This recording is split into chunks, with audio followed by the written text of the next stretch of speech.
recorded in the pits of Detroit, Michigan.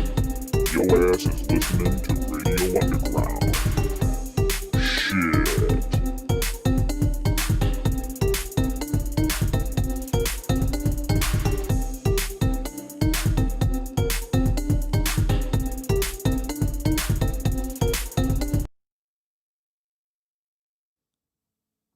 Radio Underground. Totally unprepared. No, yeah, we're completely unprepared. Episode 75. Talking about grown-up stuff. We'll talk about more grown-up stuff here, live to you. We're 3/4 of a century. 75. Yep, we're getting there. Yep.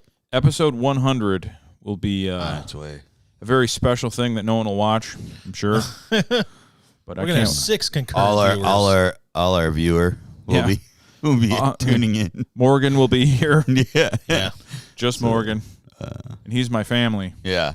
So that shows you where we're at popularity-wise. Right. But whatever. We do it because we love it, folks. It's a passion It's project. for the love. Yeah. It's for the love. Yeah. Hello, Daniel. How you doing? I want to give a shout out to some belated birthdays. John Mayer, happy birthday. Oh, happy birthday. Manute Bull, Oh, there you go. Isn't he dead? happy birthday. I thought so too. I wasn't sure, but Yeah, he isn't celebrating his birthday anymore. Bryce Harper, Yeah. Oh, yeah. and the great Angela Lansbury, Yes. as well as Oscar Wilde. And they all share this birthday with my little brother that's sitting next to me. Happy belated birthday. I thought Juan Gonzalez and I shared the birthday too. He might be on here. Tiger Great. Suzanne Summers. Flea. Oh, yeah, I knew that. Yeah. Don't forget about yeah, I can't say that dude. It'd been cool Nico. It'd been cool if it was a guy from Simple Minds. You're like, don't forget about Simple Minds. Yeah. Guy. Kelly Martin from the Corky Show. Life goes on. Yep. Exactly. There's you have some quality ones. Ali B. I don't know. Cordell Stewart. So, Not Cordell Stewart. Cordell Stewart. Cordell. Adam and Eve, not Adam and Steve. Oh, and here's the greatest one. I didn't even see this one. Bob Weir. What? The Grateful Dead.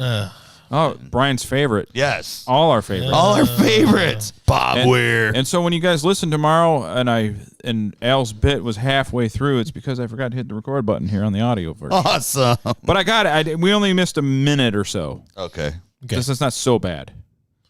No one listens anyway. Who cares? Right. It doesn't fucking matter.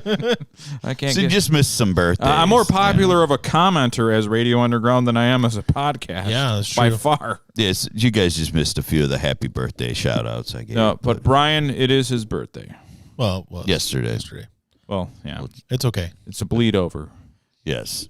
Yeah. Yeah. Well, birthday yeah. weekend. Anytime you have a Friday birthday, it gets Yeah. it bleeds into the next day. That's true. If you were young and had an alcohol problem, it would be today as well. Yeah. Like my birthday, the last year that I drank, last year was a Friday. It was in 2019.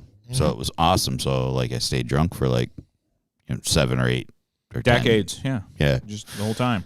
12 weeks. Something. Well, if we're still doing the show next year at this time, I'll have a Saturday birthday. We'll be on the air on my birthday. See, my God. I got screwed because of a leap year. Yeah. That happened to me all the time. I didn't care. My last Friday birthday was my 30th, which we had here, and it was a 40-ounce party, and I got alcohol poisoning because of Kent. It was all Kent's fault. I had my 30th. My 30th was a Saturday birthday, and it was the draft that we drafted Roy Williams. Sounds right. No. Charles Rogers. Oof. 2003. Yeah. Because it was Joey Blue Skies was 2002. Oh yeah. And then Charles Rogers, 2003. Ugh. He broke his collarbone catching a ball. Yeah. That Yep. dude was. Yeah. That dude was. He He had more brittle bones than Sid Vicious, Yeah. the wrestler. The late Charles Rogers. Oh, he did die, didn't he? Yeah, he died did. earlier this year. And they Pills are good, probably. They never. He did have a drug problem and alcohol problem, but they never said that. What a loser! You know what happened? He died right after the whole COVID thing was first coming around. So I don't, Maybe he died of that. Maybe who knows? who knows? It's remember The world will never know. we did the episode about the David Paul, the barbarian. Yeah. He passed away. Yep. And he passed away right like when it first was here. I'm like, well, he was a bodybuilder, big dude. I wonder if he was like the first guy, one of the first.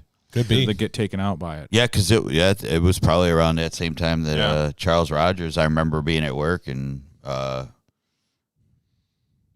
guy I work with was like, "Hey, did you hear about?" I go, "No, I didn't hear that." No. Yeah. Yeah. Well, it's we talk about happy things here at Radio Underground, death, people dying, and that sort of thing. Chris is here. Chris, what's up, Chris? I will be at your house. He will. I will go. I will definitely go because it's food. There's food there. There's something I'll always do. Oh yeah, that's right. You said something about. He's having a Friendsgiving. Yeah. This is something people do that. It's like, yeah. They usually do it like a week or two before Thanksgiving, so it doesn't interfere with family Thanksgiving. Yeah. Where you get drunk and argue with your family, and you don't get that kind of Thanksgiving. It's actually a fun Thanksgiving. It should be. Yeah. So is it in between? It's in between Friendsgiving. Then there's like Skanksgiving. Skanksgiving. I need to go to that one. There's Spanksgiving. And then Thanksgiving. So I guess I'll take this moment to talk about myself so I can feel sorry for myself real quick. I was going to ask you, Awesome. Where's your truck at? Okay, this is what a Friday I had. I went to leave in my work truck, and it broke down. I go to get in it. All the dummy lights are going off, and Cherry, who's a lot bigger and stronger than me, drove it the day before and didn't tell me the shit was wrong with it. And if he's someone that couldn't kick my ass, I'd be like, dude, why the fuck didn't you tell me that this truck's fucked? I was like, oh, well, it happens to the best of us, Jerry. Hey, buddy. Meanwhile, I'm stewing like, you motherfucker. Yeah. Man. God damn it. Why didn't you tell me that truck's fucked up? So I had to unload that truck and then load another truck and then leave. Anyway, I was like an hour behind, and I had to go all the way to Wapakoneta, Ohio, which is almost to Dayton. Dude, it's like 45 miles to Dayton. It might as well be driving to South America. Yeah. That's the equivalent. So I get back from this late I had a bunch of horrible things happen through the day. Pallets spilling. I go to a customer in Lima, Ohio. This is another customer, and he had a pitch like this. He said, "Can you pull the pallet to the back? Here's the pitch." I'm like, yeah. So I'm like it was a horrible day. I worked 2 hours later than I intended on a Friday. Bastards. I don't mind working late, but working late on a Friday is awful. It's the worst. And I go to get in my truck, it didn't start. So I'm the only person there, so I don't have a ride home. I have a couple people that live in this neighborhood that would just give me a ride home with something. They weren't there. So I had to have my dad come get me. Work truck broke. My personal truck broke. Tired, beat up, and I relapsed. Oh, so your truck, your personal truck, broke down too. Yeah. Yes. So now and you just got that back. And I thought it was fixed because it worked good for like a week. I'm like, oh man, that's good to go. So is it doing the same? I think it's something related with the. It's not getting fuel. Yeah, we've done everything, but put a new fuel pump in it. And my dad's like, we're gonna do a fuel pump and then we'll give up on it. I'm like, all right, fine. Oh, okay. So you haven't done the fuel pump. Okay, yeah, okay. All right. But it's when you there's like that thing. I'm not mechanically inclined. That thing you press it with a nail and it spits the fuel out to let you know that it's kind of working. Yeah.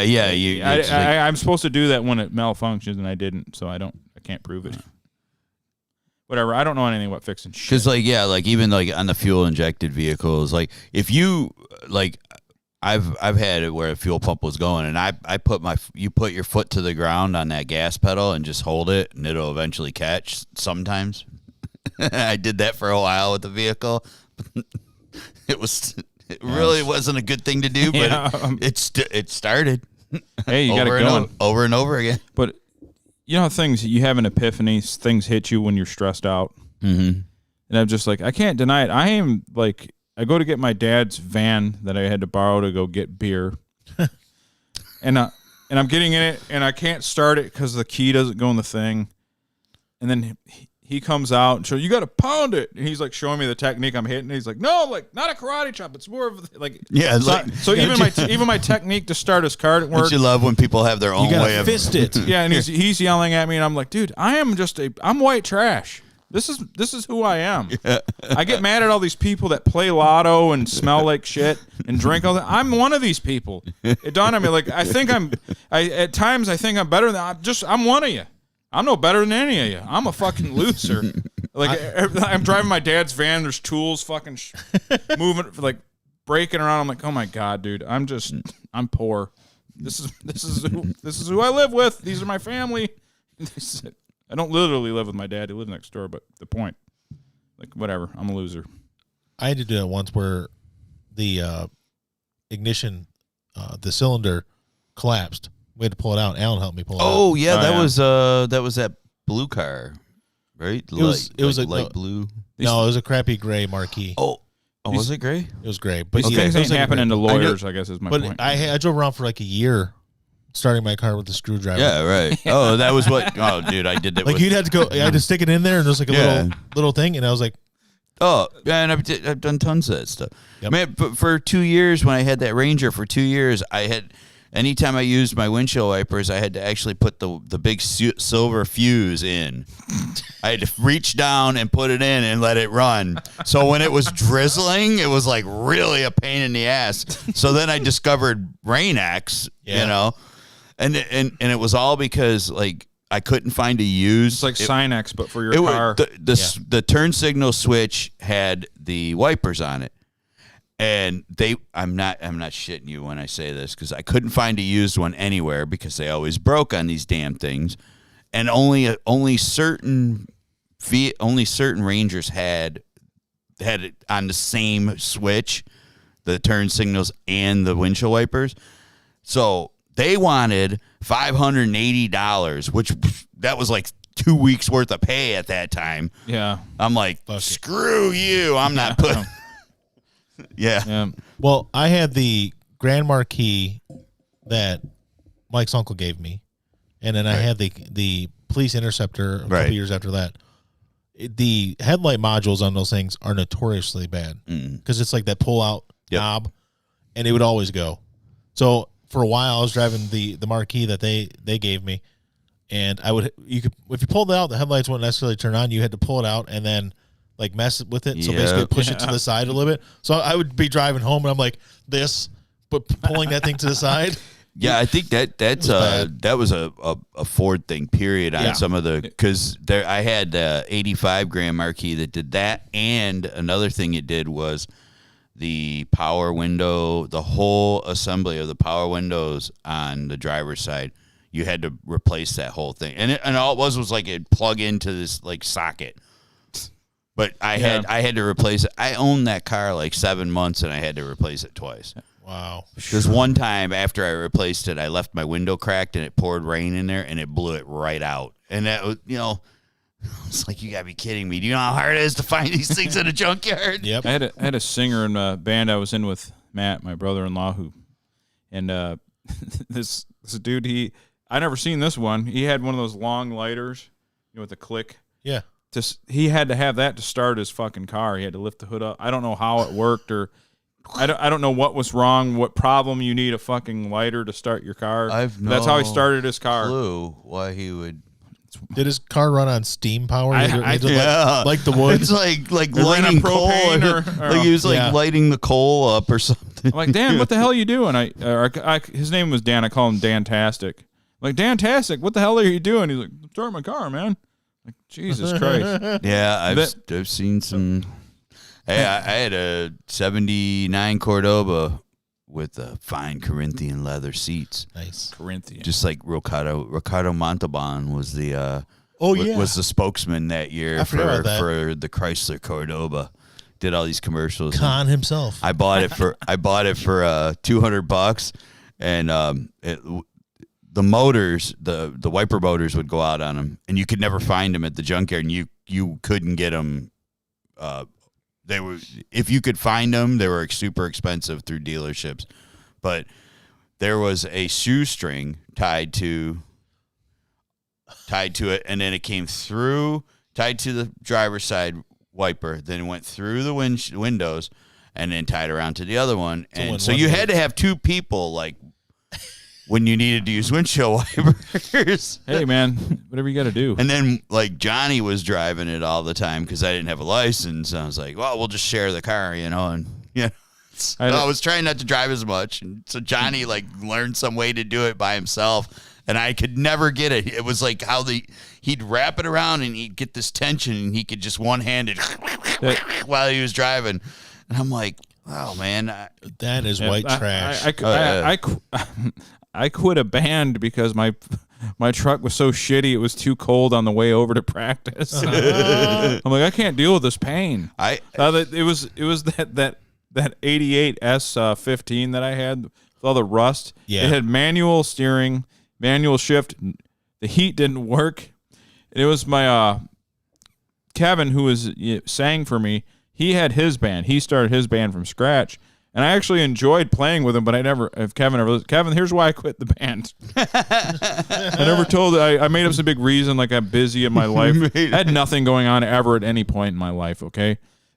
but I was like, I was just too cold driving from here to Sterling Heights. That's too far. I just couldn't take it. Because by the time I got there, I was cold. I was like, hey, Kev, what's up, man? So if I had a better vehicle, Kevin, I would have stayed in your band. I promise. I went out. You guys would have been successful. Yeah, we probably would have sold them. It was actually mainstream. It was one of my few, like us, we did the punk metal thing. Then I did a bunch of thrash stuff. Everything I did was heavy. That band was like radio rock. Yeah. I probably would have made money if I I was too cold. Yeah. No, that makes sense to me. Yeah. I went out. I didn't realize how cold it was one morning, and I went outside. I think it was Tuesday to go to work and stuff, and I start up the car, and I can't see out the windshield at all. It's like, oh, shit, you do the porthole driving. They tell you never to do the... Well, I was like, I turned on the heat, tried to get it going for like a minute before I took off, and I'm like, I'm running late like usual. I got to get going.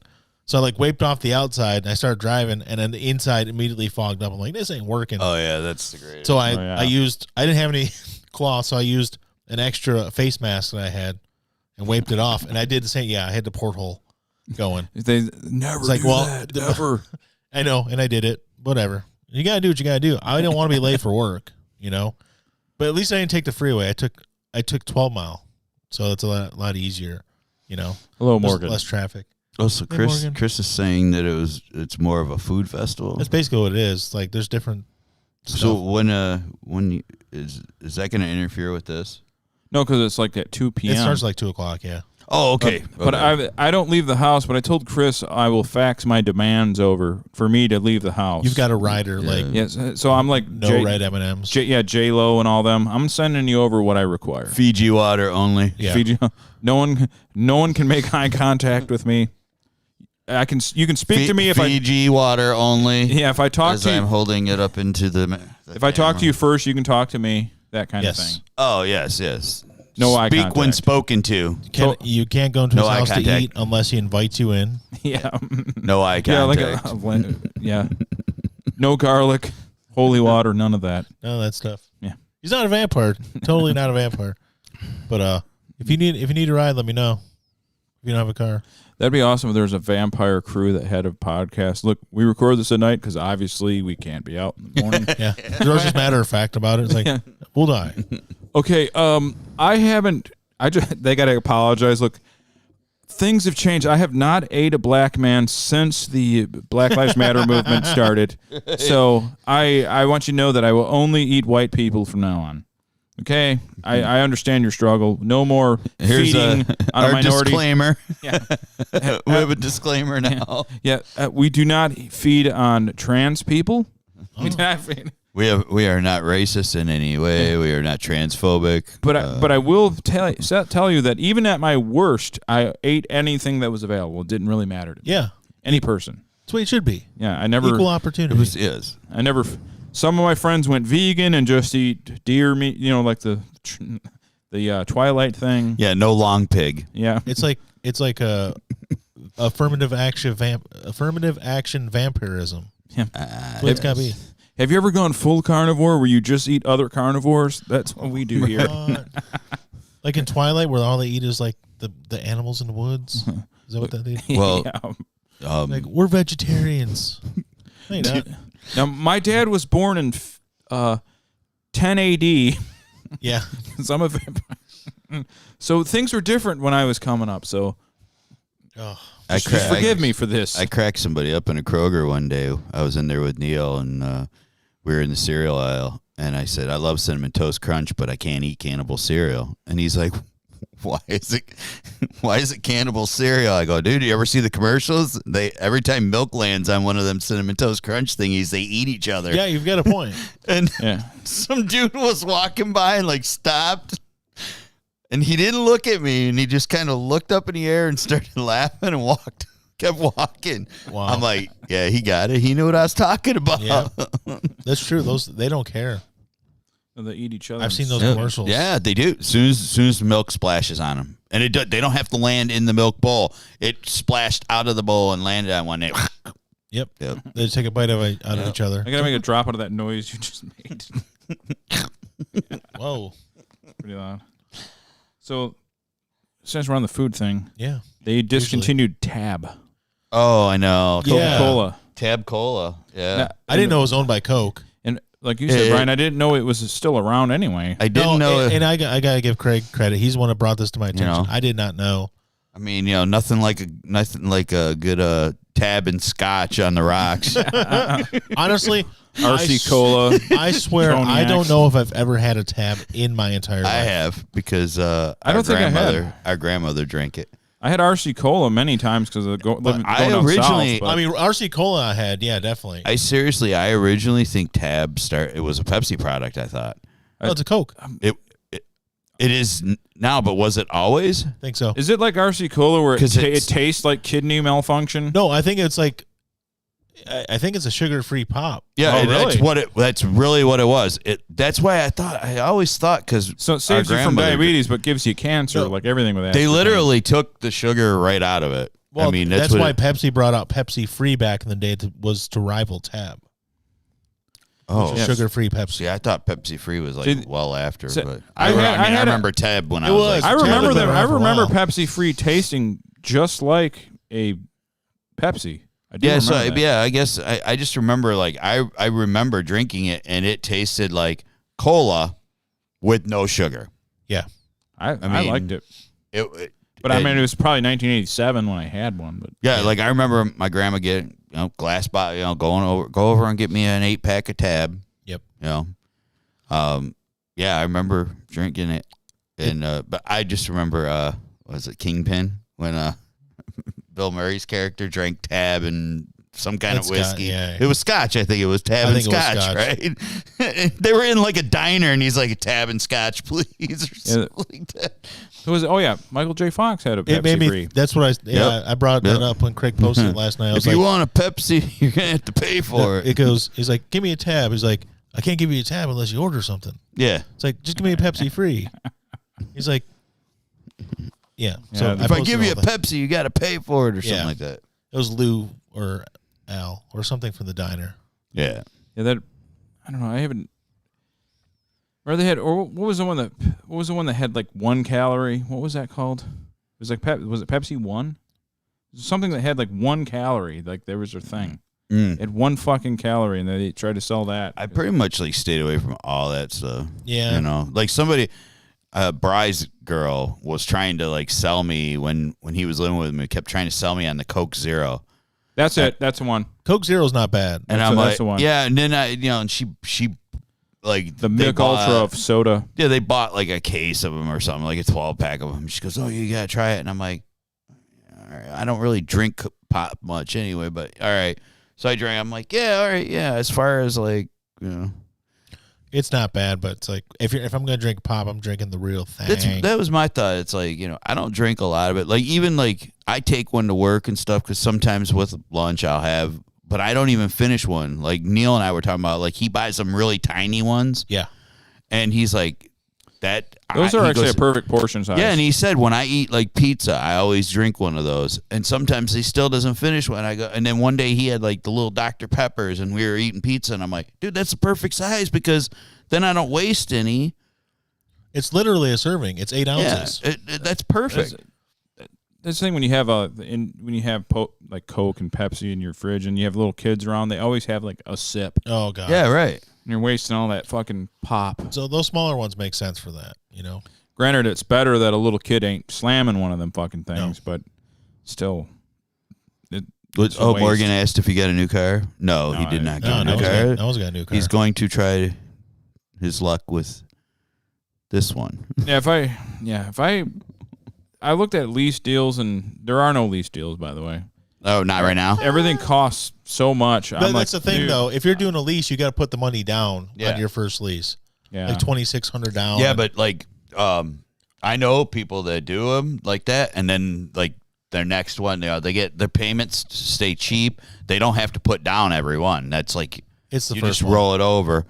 But if you don't drive a lot, they're beautiful because every 2 years these guys I work at work 3 miles from home. Yeah, these guys at work, they drive like 8 to 10 miles round trip every day, and they're driving brand new, fully loaded like Dodge Rams or Chevy pickup trucks. Yeah, you can get a Silverado for like $209 right now. It always weirds me out, the people that work with me who I know are making about what I make or maybe even less.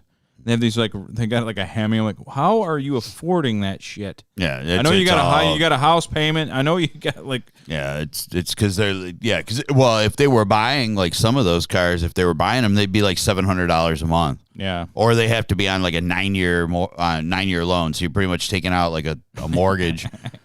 a 9-year. Oh, it's ridiculous. Yeah, I'm serious. They have like 7-year, 8-year. It's crazy. Yeah. Hey, you can't. Man, when I bought my first you can vehicle, drive at 300 miles a year. When I bought my first brand new vehicle, when I financed it, it was the maximum you could get was 60 months, 5 years. That was the maximum you could get for a car. That should be the maximum you even think of doing it, much less do it. And they didn't even want to give me that, but they knew that I could buy it. I couldn't buy it if it was a 4-year. I couldn't afford the payment. It didn't work out right. So they knew they had to get, basically, they hooked me up and got me it. Because it was that little Ranger was only $9,800. They're like 5 years. It's gonna be. They knew in 5 years it was gonna be broke down. Yeah. It fucking was. It needed an engine. Yep.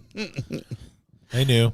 Yeah, I didn't write this as a point, but I was thinking about like, how there's really bad podcasts and people like Carl from Who Are These Podcasts make fun of them. Yeah. I cannot believe he hasn't done the Mike Tyson podcast. Oh, I know. It is the worst podcast out there. It's bad. The guests aren't the worst. Awesome guests because he's Mike Tyson. Everybody loves Mike. Like, yeah, Mike, I'll come on. But I watched. He had Ken Shamrock on. Oh God.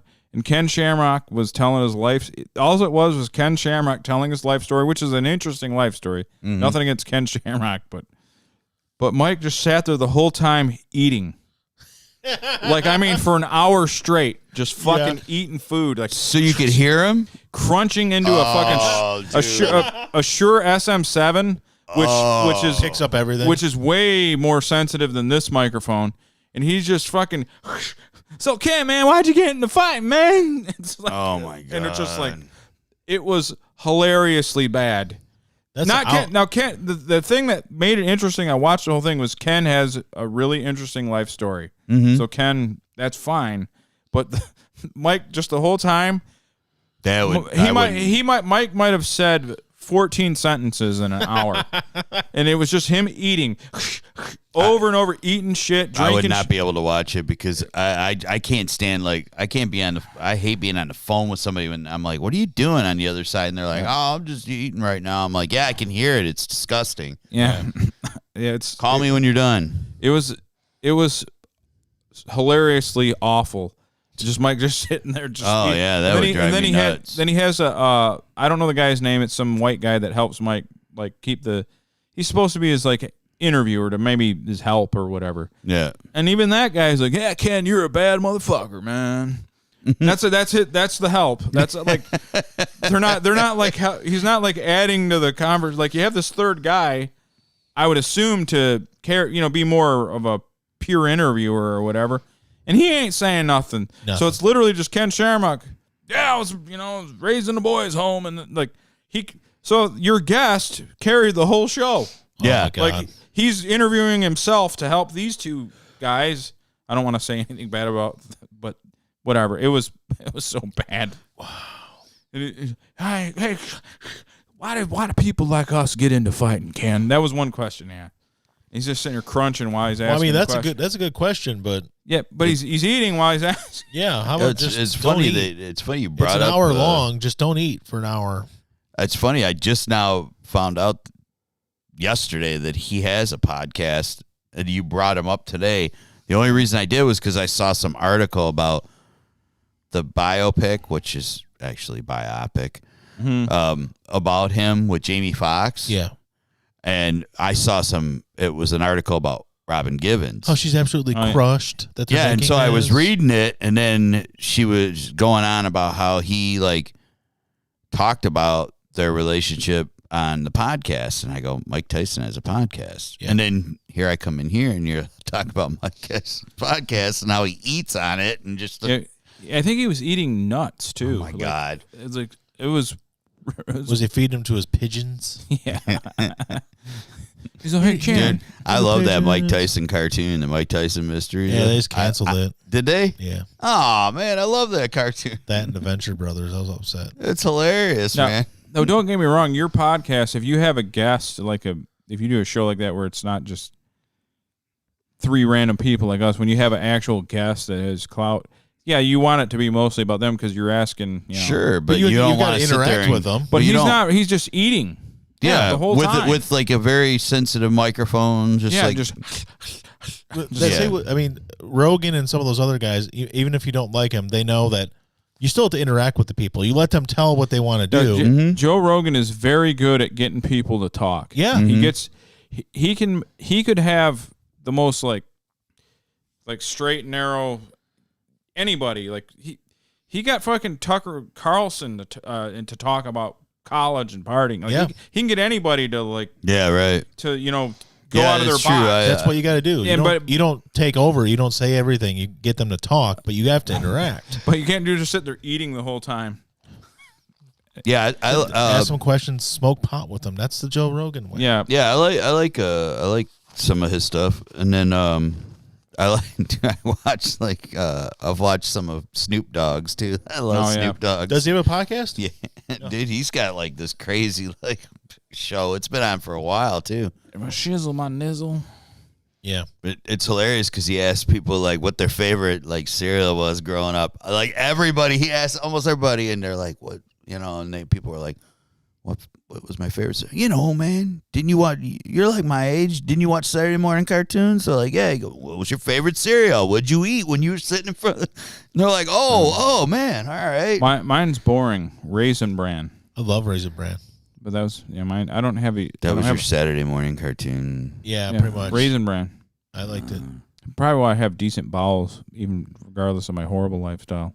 I had fiber going through there. As I got a little bit older, I liked a little bit more sugar, but like the sugar would be like corn or Frosted Flakes.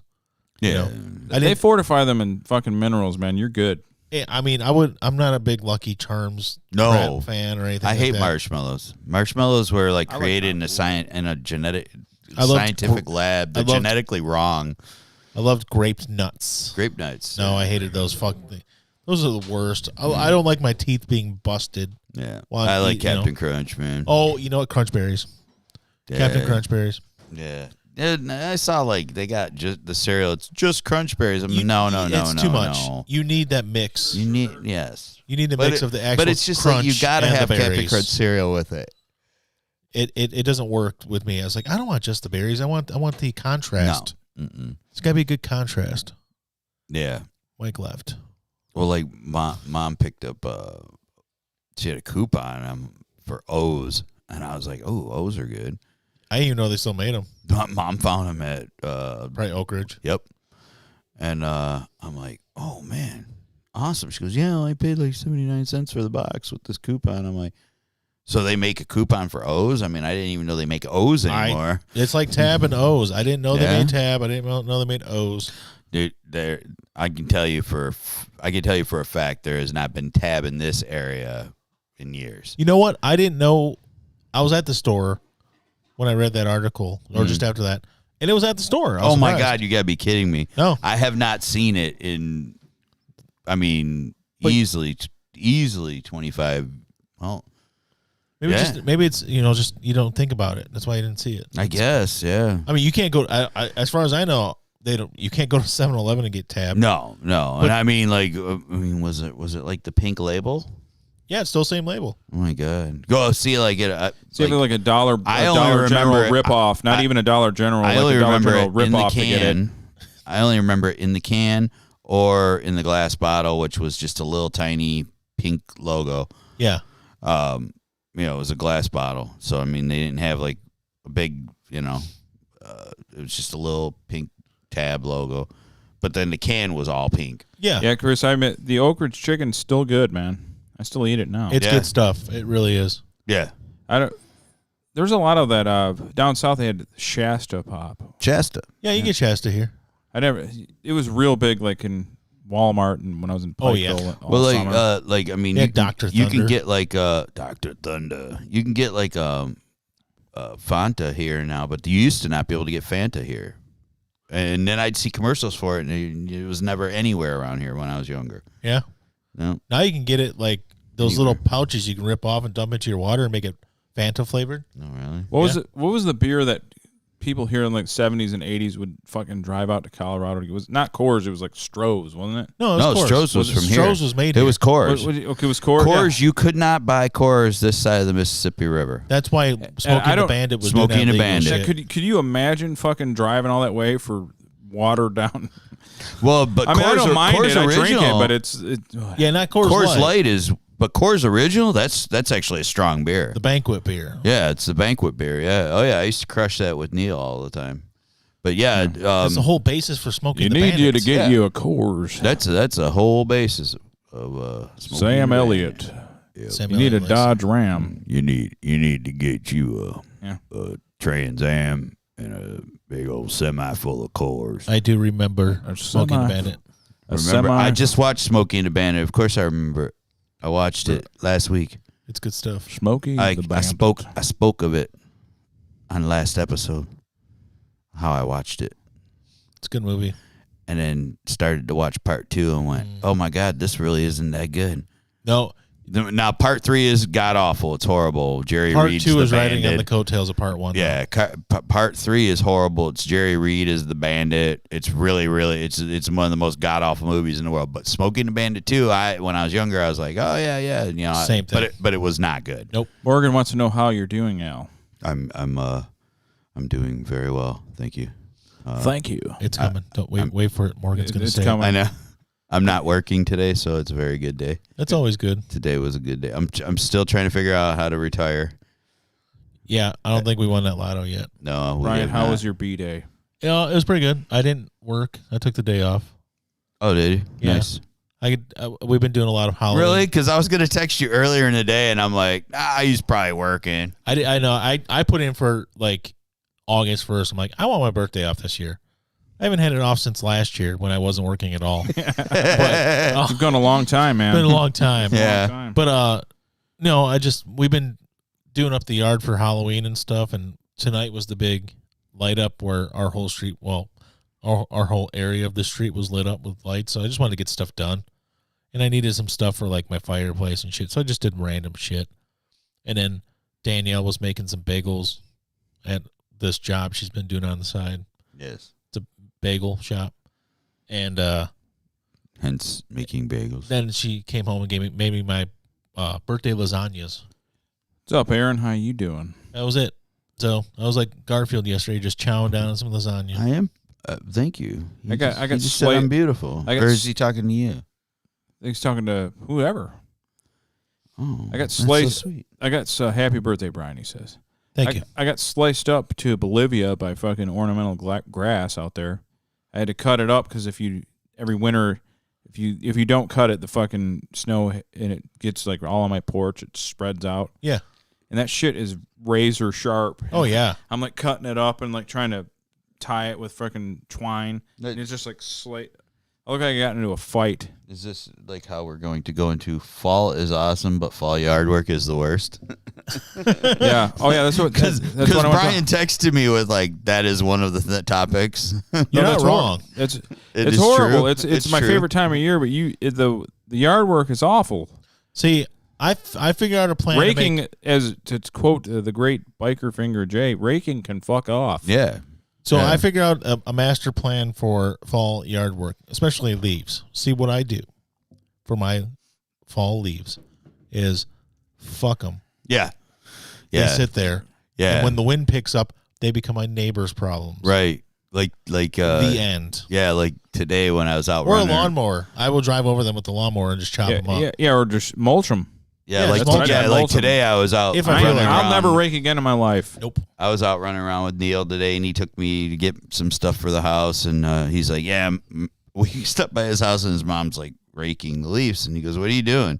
She's like, "Raking the leaves. They're gonna blow all over." He goes, "Oh no, they'll be fine once I turn the mulching blade on and I Yeah. destroy them Yeah. and turn them into I go, yeah, and turn them into the blanket for your grass for the winter." Well, this Yeah, week, yeah, Morgan, you can come in any weekend since I have a grand total of no one else living here. yeah. Mike, don't in care. the summer, I would like to. In the summer, So- summer just ended, man. This week has been very good for my master plan of not raking. Right. Because we've had like a bunch of windy days. Yes, It's worked beautifully so far. yes.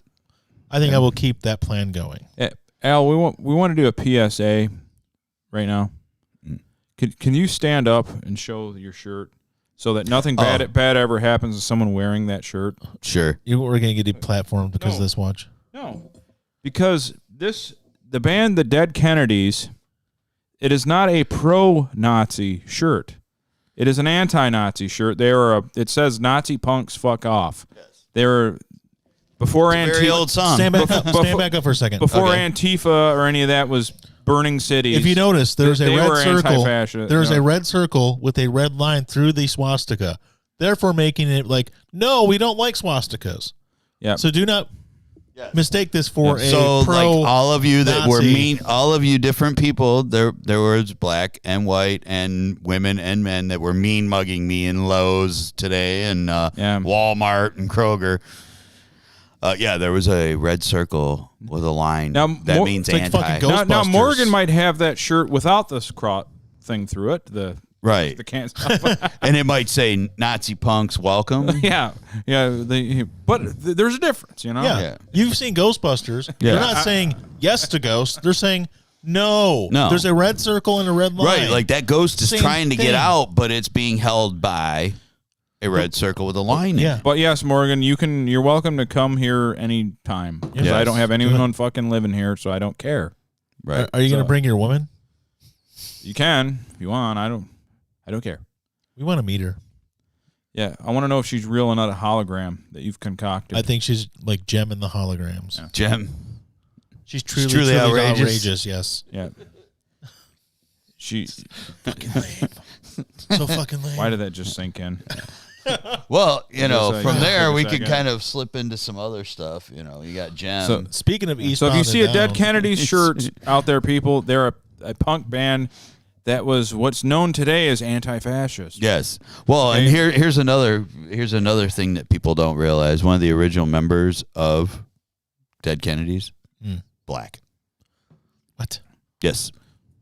Yep. One of the original members. What? I didn't know that actually. Yes. Well, that's weird. Yeah. It's Yep. kind of like how Slayer always got accused of fascism, Yeah. and then Yeah. Tom and then had two of the Tom had to guys tell are- everybody like, me and Dave aren't white. Right. Me and Dave are but they were like, well, yeah, but if I do a song about the Angel of Death, it doesn't mean I like him. Yeah. I'm just telling you what he did. Yeah. Because we're a horror type band. Yeah, just listen. Yeah, to like it. like the song I'm not telling you, "Altar of Joseph- Sacrifice." He says, "Enter into the realm of Satan," but Yeah. he wasn't telling you that that's what he wanted you to do. Well, Tom's Yeah. actually a devout Catholic, believe it or not. Yep. So, yeah. Where do you think he knew so much about Satan? Church. Yeah, they're There's back no- in like 1985 or 86. They're like some guy interviewing him was like, notice you guys write a lot about murder and death and And mayhem and violence and Satanism, and they're like, yeah. He's like, yeah, you know, so you write a lot about that. And they're like, yeah, well, what else do they write about? We're not going to write crappy pop songs. Yeah. You know, that's basically what they said. I can't remember the exact. I do got to say, though, the late Jeff Hanneman did all the best writing. Yes. Jeff was the best fucking. Yes. He had the evilest mind. Yeah, all the shit. He knew all the shit. He read a lot or something. And well, since Jeff's gone, Jeff looked awful Nordic, and he wrote all the Nazi songs. So, but Jeff's gone, so it doesn't matter. I do want to write some poppy crap songs. What's poppy crap songs? Yeah, right. Poppy crap songs sounds like what we need to write. Yeah. And he died from a spider bite. What's more metal than that? Not crappy pop songs. Poppy crap songs. All about feces and scat. All about Hot Carls. It's like it's pop music that has that like, poppy craps. that 3-chord awesome pop stuff. Yeah. But it's like Gigi Allen's stage show. It's funny when Brian, fart noises in it. You brought up Gigi when you sent me the text of our itinerary for the day, our agenda. Yeah. I'm like, ooh. I said, yeah, it looks like it's gonna be a good show. I almost wrote, well, I'll just eat 2 boxes of X-Lax and it'll be a great show. Dude, that I went on a bender of 2 things the last few days. Gigi Allen stuff by some act of God, a lot of it's still on YouTube. Oh yeah. And 1% biker stuff. Oh. So I'm going through all these worlds that I'm too much of a pussy to ever participate in. But I watched the last 15 minutes of Gigi Allen before he went off to the apartment and did heroin and died. Yeah. Oh yeah. And he's just walking around New York City like, oh, I'm just trying to find some dope. Where's some dope? He's like out of his fucking mind. This guy. Mm-hmm. And then they have videos on YouTube. Funny thing, YouTube is so strict with everything. And there's like him shitting on the stage and throwing it into the crowd. It's still on YouTube. Oh yeah. And do they still have the? Did they ever make it past their set where they always played "Bite It, You Scum" first? Yeah. And then 13 fights break out in the crowd. He tries to rape some girl off to the side. He gets pushed off her boyfriend. There's always a fight. And they never really get past "Bite It, You Scum" in their set list. Yeah. Did they ever make it to any other song? I have no idea. Yeah. They used to at one point, but did you ever see the one where he's got the chick on top of him and he's putting a hot dog in her butt? Yeah. Oh, yeah. That's And then he eats it. That's so bad. Yeah. And it's like severely tiny wiener. Yeah, it's just like on public display. And you young guys out there, if any of you feel bad about your manhood, go watch a Gigi Allen performance. You will feel like a man. Gigi Allen had. I would be. He did heroin for. He did heroin to calm some of his anger. Yeah. If my dick was that small, I might be pretty mean too. I might be really mean. I mean, Gigi was not gifted in that department. No.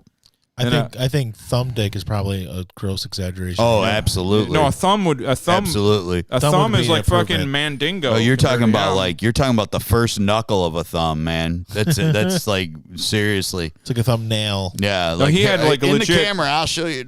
He had like legit medical micropenis. Yeah. No doubt. Yep. I would be mad at the world too. Yeah. Then I saw interview with his brother Merle, who's still alive. Yeah, I've met Merle. Did you? Yeah, a few times. Merle's awesome. At one of those Scum Rock shows you go to? Okay. Yep. I've met Merle like a few times. He signed a bunch of my stuff. He seems before. a lot more chill than his brother. Merle was awesome. Merle's an awesome dude. Yeah. Yeah, he's like... Yeah, he's pretty cool. And he's like, every show we go on, we're like the slowest band, but nobody has any feel, Well, yeah, like those interviews. When I saw Murder Junkies the last time, they don't. Murder Junkies is a completely different band. They write their own music. They don't do Gigi covers. Their singer doesn't do Gigi covers. Yeah, their one singer, he was with them for a while. JB Beverly. Yeah, he has a show he does with Jim Goad, and I watch their. They have I've paid a subscription on Gavin McGinnis' site, but they're on that Beef Squad. It's JB Beverly who sang with Murder Junkies. Oh, okay. And he did like a bunch of outlaw country and other shit. Anyway, yeah, go ahead. I'm sorry. Oh, it was cool. We saw him at Corktown at the tavern. Oh, sweet. Yeah. And they literally had. I'm not kidding you. I'm not sure. They had a 1985 Ford Econoline van. That was how they traveled. They're like, we don't. They're like, you know, Merle makes money off of GG merchandise. He owns it all. But they're like, you know, this stuff here, this is like kind of what keeps us afloat, really. And then they retired. That was the last. They were supposedly he was retiring. Then all of a sudden they started coming back around again. Yeah, they were. Now you saw like Kill Allen Wrench. Were they with that? Were they with those guys? I never saw those two together. We saw the Mentors. Oh, okay, yeah, that we saw it was the Mentors minus El Duce, but yeah, El Duce. And actually, yeah, in fact, it was only the Pope, Dr. Heathen Scum, was the only one left from the Mentors because the guitar player Sicky, he didn't do it. They had a guy named Sicky Jr. that was doing it, and I think they just did it together because they were, you know, you make two bands out of it, then it's easier to sell some tickets in some crappy little place, you know. I remember we did Skarnak as a joke, and we had a bunch of like scum rock lyrics, but we weren't trying to be scum rock. Yeah. And then like Bry, who that was the late Bry, and different people would see us, like some of the old timers, and they would be like, that was their plan for us. Yep, that's to be the scum rock band. That's what Bry was like, dude. They're like the Mentors. I'm like, yeah, I know. You know, he goes, not that they like sound like them or anything. He's like, it's just that's what they remind me of. He's like, just like classic scum. He called it classic scum rock. Nowadays, if we were around now, I'd call us troll rock. We were trolling people. Because we didn't like believe in any of that shit, no. Right? But we were just having fun, trolling like that song. Absolutely, yeah. Well, I don't know if I ever talked about this on the podcast. I've told people the story, but I don't think we ever. Our very first show, we had really every song had the word bitch in it. Yeah, anti-woman. Yeah, like you ended every song with bitch. Yeah, and we did all these horrifically offensive songs one after another. Yeah, it wasn't our personality ever, but it was just like we thought it was funny. Yeah. And our very first show was booked with a lesbian feminist band. Right. Our very first show. And we thought like, dude. Yeah, we're dead. I'm like, dude, they're gonna write articles about us. And this was like 20 years ago, so you're thinking, you know, I mean, it was still bad. Yeah, we're like, they're gonna write articles about us. We're fucked. Yeah. You know, because they probably work for a local magazine because something. We're gonna get it. They came after us and hugged us all. They loved it. They thought it was great. Yeah. Because they knew that we were just making fun of that type of thing. Right. Yep. They got it. They got the joke. Like, you know what I mean? They got like I always like for the longest time I always wanted to like sit down with Craig and learn Kill the Whales and play it, like do like an acoustic version of it. Oh, I could show you that song. Yeah. That was but one now of I got to remember the lyrics though. Yeah. it was I mean, we didn't know how to play. So no, and I figured not. I figured it'd be pretty easy, but I always but wanted neither to, did the Murder Junkies. No. Yeah, I mean, no, it was the funny thing was like we always talk about like Brian because when he was young he had like a temper and would yell. Yeah. And me and Craig have talked like in private. Like he's about to get loud. We talked in private like Brian. People don't believe that Brian even used to yell. Yeah, and be a lot angry all the time. Well, like, he was a lot angrier than me. He kind of had no choice with like the voice thing because like they thought he had throat cancer and they thought he had polyps. Hey. They clipped part of his vocal cords to test him because they thought he had cancer. Wait, this was when I. Are you talking about me? Oh. I'm talking about you. I thought you were talking about Bri. That was your brother right there. Yeah, I thought you were talking about Bri. No, you're Bri. Yeah. I loved Bri too. I always got along great with Bri. I was like, he's like, yeah, throw. I'm like, wait, I don't remember. No, I thought Brian. You're talking about when you would just shout, yell. Yeah, right. I remember Brian paralyzed a vocal cord, but I don't remember cancer. Jesus, Brian, why didn't you tell me this? I remember that the pneumonia sessions when we were practicing Hill's Garage with the jet, and I got pneumonia and like went outside and was coughing, like spit up blood. Yeah, it was so bad, and I was so gung ho. I'm like, what's everyone's problem? It was bad. Oh my god, bitches. Really? Yeah, I didn't realize you. I got real sick. Like it wasn't. I never went to the doctor for it, so I never got pneumonia, or I didn't have pneumonia technically, but I was really sick. And you're like coughing up blood. I wasn't. Well, like that could be. I wasn't like Doc Holliday. No, but that was partly could be because you guys use that That jet heater. That propane jet heater. But I was that'll like, dry out a vocal cord in a minute. So sick. Well, I played bass with these big fat strings, so it was easy to me. So I was like so harsh. They'd be complaining, like, "Guys, shut up! We're all here. We're bros. Come on!" You know, I was like young and all gung ho. It was such an idiot. It was surprised that one of you guys never punched me inside my head. No, I would have deserved it. Ever since then, I still get like a voice crack, and it feels it's like the same exact spot. So yeah, I know it did some damage, but whatever. Yeah, right. Then Ted and the El Duce stuff, and Ted and Steve at the IROC would play El Duce stuff and things that they thought we were ripping off to like put it in our face. Yeah. And then I finally, you guys didn't even know. Yeah, I finally I told him, like, dude, I don't know who these people are. Yeah. We're not ripping anyone up. I don't know who they are. That's like, yeah. And he's like, really? I said, yeah, I don't know who the fuck you're playing. I don't know any of this. Nope. You know, and they were like, oh, I'm sorry, man. And they were cool, like, after that. When I like, pulled them aside, I'm like, guys, I don't know who the fuck these people even are. I'm thank you for introducing me. It's actually kind of funny, but I don't know who they are. So to rip them off, I have no idea. No. And I told them, I go, we're not trying to actually, we're having fun. We're like, the word trolling wasn't a thing that I go, we're just trying to get a rise out of people. That's all we're doing. Yeah. When we think it's funny. I remember I was standing in line at the bar to get a drink there, and I heard some girl talking, and she said, yeah, they're just like a ripoff of like the Mentors or the Misfits or something, you know, with the harmonizing vocals. And I turn around, and this dude, Rick, that I knew, it was his wife. And I looked, I go, hey, what's up, Rick? And he goes, hey, he goes, wait, weren't you up singing up there? I'm like, yeah. He goes, I thought so. And I'm like, I looked at his wife, I go, I'm the only one. And I'm not even like, I'm a member who was added into the band. I go, I'm the only one who knows those bands you're talking about. Those kids do not listen to any of that music. No. She's like, so they just came up with like funny stuff. That was it. But to be honest, that shit was so basic and simple. Yeah.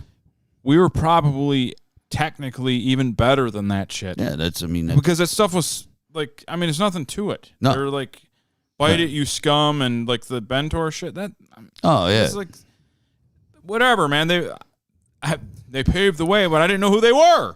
Well, fun. yeah, and I mean, like a lot, like I mean, even like when like the Mentors, Dr. Heathen Scum, when he became the Pope of the Church of El Duce and started Kill Alan Wrench with Alan Wrench. Yeah, he played guitar in that band, and they were a little more technical, you know. But by that time, he was already in his like late 30s. You know, so like, yeah, he'd been playing for like, 30 years. He was like 40-something years old, I think, when they started. But the funny thing was, like, it would be all these little shitbag people would say that stuff. Yeah. But the guys who were established and been around a while, they would come up to us and show, like, dude, that's a show. Yeah. He goes, you guys put on a show. That's it. He goes. It's supposed to be entertaining. He goes. I don't care about technical stuff. Right. People will tell you guys, you only know 4 chords. He goes. I laughed. I enjoyed the show. He goes, you guys know how to do a show. Well, I always told people the whole point of that band, the whole fucking point was me and your other brother Craig thought it was funny when Brian would lose his temper. Right. That was the whole point of the entire band. We thought we thought it was funny. Like giving him a microphone. Yeah, because he was not the calm married guy he is now. Right. He was drug free, alcohol free. He's always pretty much been that way.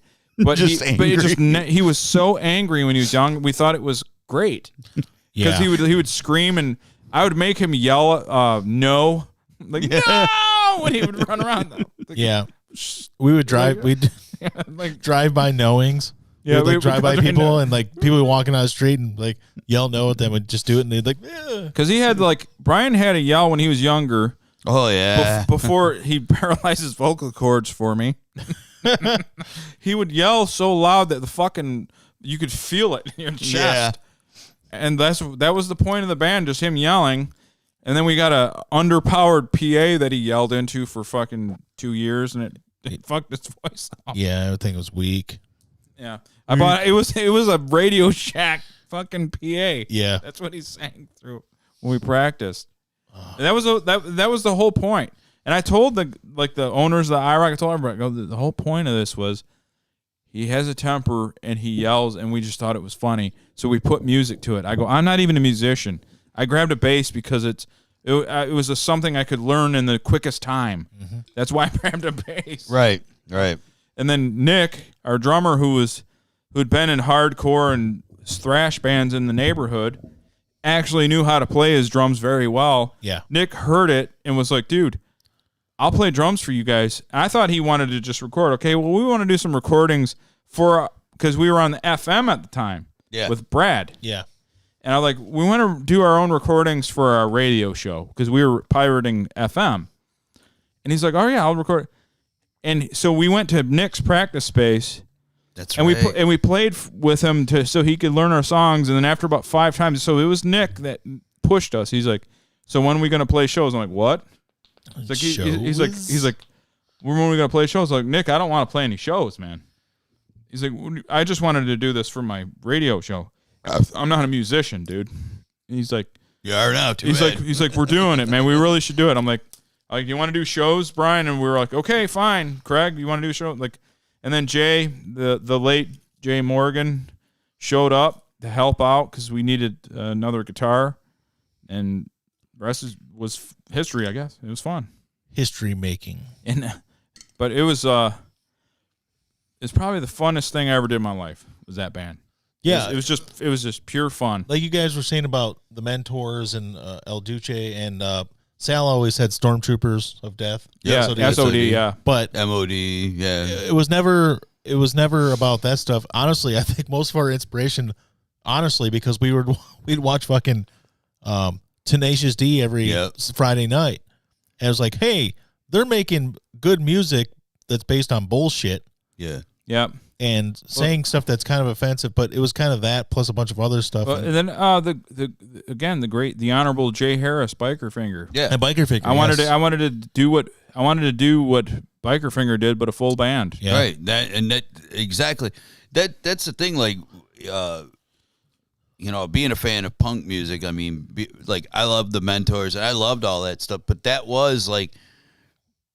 I didn't like a lot of punk music was angry and pissed off. Yeah. This shit wasn't, I mean, the Mentors did songs like Find Her, Finger, Fuck Her, Forget Her. I mean, they had that was one of their songs. Yeah. Yep. So. And we didn't know how to play. We had a lot of bands that didn't like that we had bigger crowds than them. Oh, they hated it. Yeah. We had big crowds. We had people show up for our shows. Mm-hmm. And then I had I forgot the singer's name from Halloween. Really nice guy. He played all over the world. Yeah, we talked about him, and I couldn't remember his name either. Really nice, super nice guy. And he was like, Brian was his name. Sounds awesome. And he was like, hey, dude, he goes, I'm not impressed by like technical stuff anymore. He goes, I just like someone that's different, that stands out. He goes, you guys, it's different. He goes, I haven't seen anybody do what you guys are doing. Yeah. He goes, it's like a whole new thing. It's just funny. And he goes, so don't fucking listen. He goes, you're fine. He goes, you guys are fine doing what you're doing. Just keep it up. It's like so many people that when I brought Rich, Johnny and Sandra's brother, first time he saw Skyrenac, he was like, dude, this is great. Bry, same thing. Everybody, Yeah. Well, even Jay was like, dude, this is great. Even my sister, like Hillary, she was we were practicing in her garage, and she heard the noise, but like never like she said honestly, I thought that it was going to be terrible. Yeah. Then when I saw you guys live, it was like, wow, they're actually pretty good. Dude, I just remember your mom coming to the one show and going, play the hippity hop song. The hippity, yeah, we did the Rapper's Delight. Yeah. She was like, play the hippity hop song. Yeah, we broke into that, and then Jay would rap some of that stuff too. Yeah. Yeah, it was funny. So, man, it was fun. We were young and we had fun, and that's the same thing why I'm doing this. I don't care if no one watches it. I just like sitting here with you guys talking. I'll do it. Right. This is like, I don't give a fuck. Well, what else am I doing? This is my zen, man. Yeah, I'm not.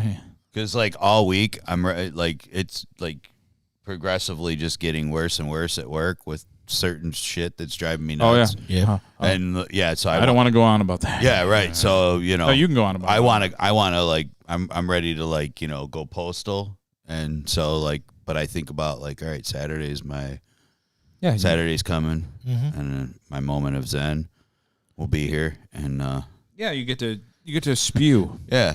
And I refuse to like really go on and on about work anyway. Like when I'm off work, it's taken years to not talk about that shit too. What's happening at work I'm sure it's the case with a lot of people, not just me. They just add things. It's like, well, with COVID, we don't know about how this is going to go. Well, with COVID, we don't know. So now you're going to work later than you ever have, and you're going to work more than you ever have because we just don't. It's like, dude.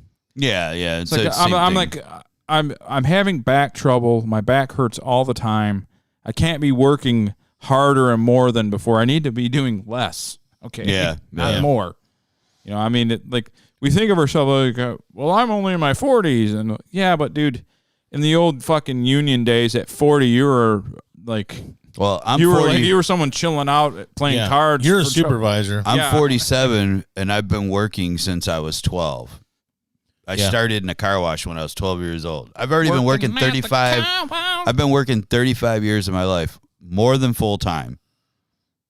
For 35 years of my Al, life. you've always worked an insane amount of hours. So now it's like we're working 40 hours a week, and and my boss expects us to keep doing the same amount of work or more, and I'm just whatever. Do 60. He wants you guys to do 60 hours worth of work in 40. And so basically, I just money. keep doing whatever. I just keep doing whatever I'm doing, and now my new thing this past week is like whenever somebody says anything, I just go, well, if he doesn't like it, fire me. Yeah. Yeah, because you get because like COVID there's day. not like on top of it, there's not 8 companies right now that would like take my resume and go, how much do you want? Yeah. I'm at that point in my career that these companies will be like, all right, so write down a figure and we'll give it to you. So it's to the point where they use a natural event like a pandemic to fucking just shit on you. Well, yeah, and that's exactly. I mean, that's and they're just gonna shit on you. Well, and like he's using that, and then it's election time, and in manufacturing, I've been through. This is the 7th presidential election that. 7th or 8th that I've been through in this business in manufacturing. And it's always like, it always slows down. You always get the lull before. And then as soon as it does not matter who wins. Yeah. Bam. Yeah. Right after the new year, it's like, pow. Well, you work for a government manufacturer, right? Yeah. We do a lot of government work. I do a lot of aircraft. I'm a gear maker. I make gears for everything. So if there's a civil war, Nike? You're going to be making a lot of stuff. Yeah. That's true. I don't know, man.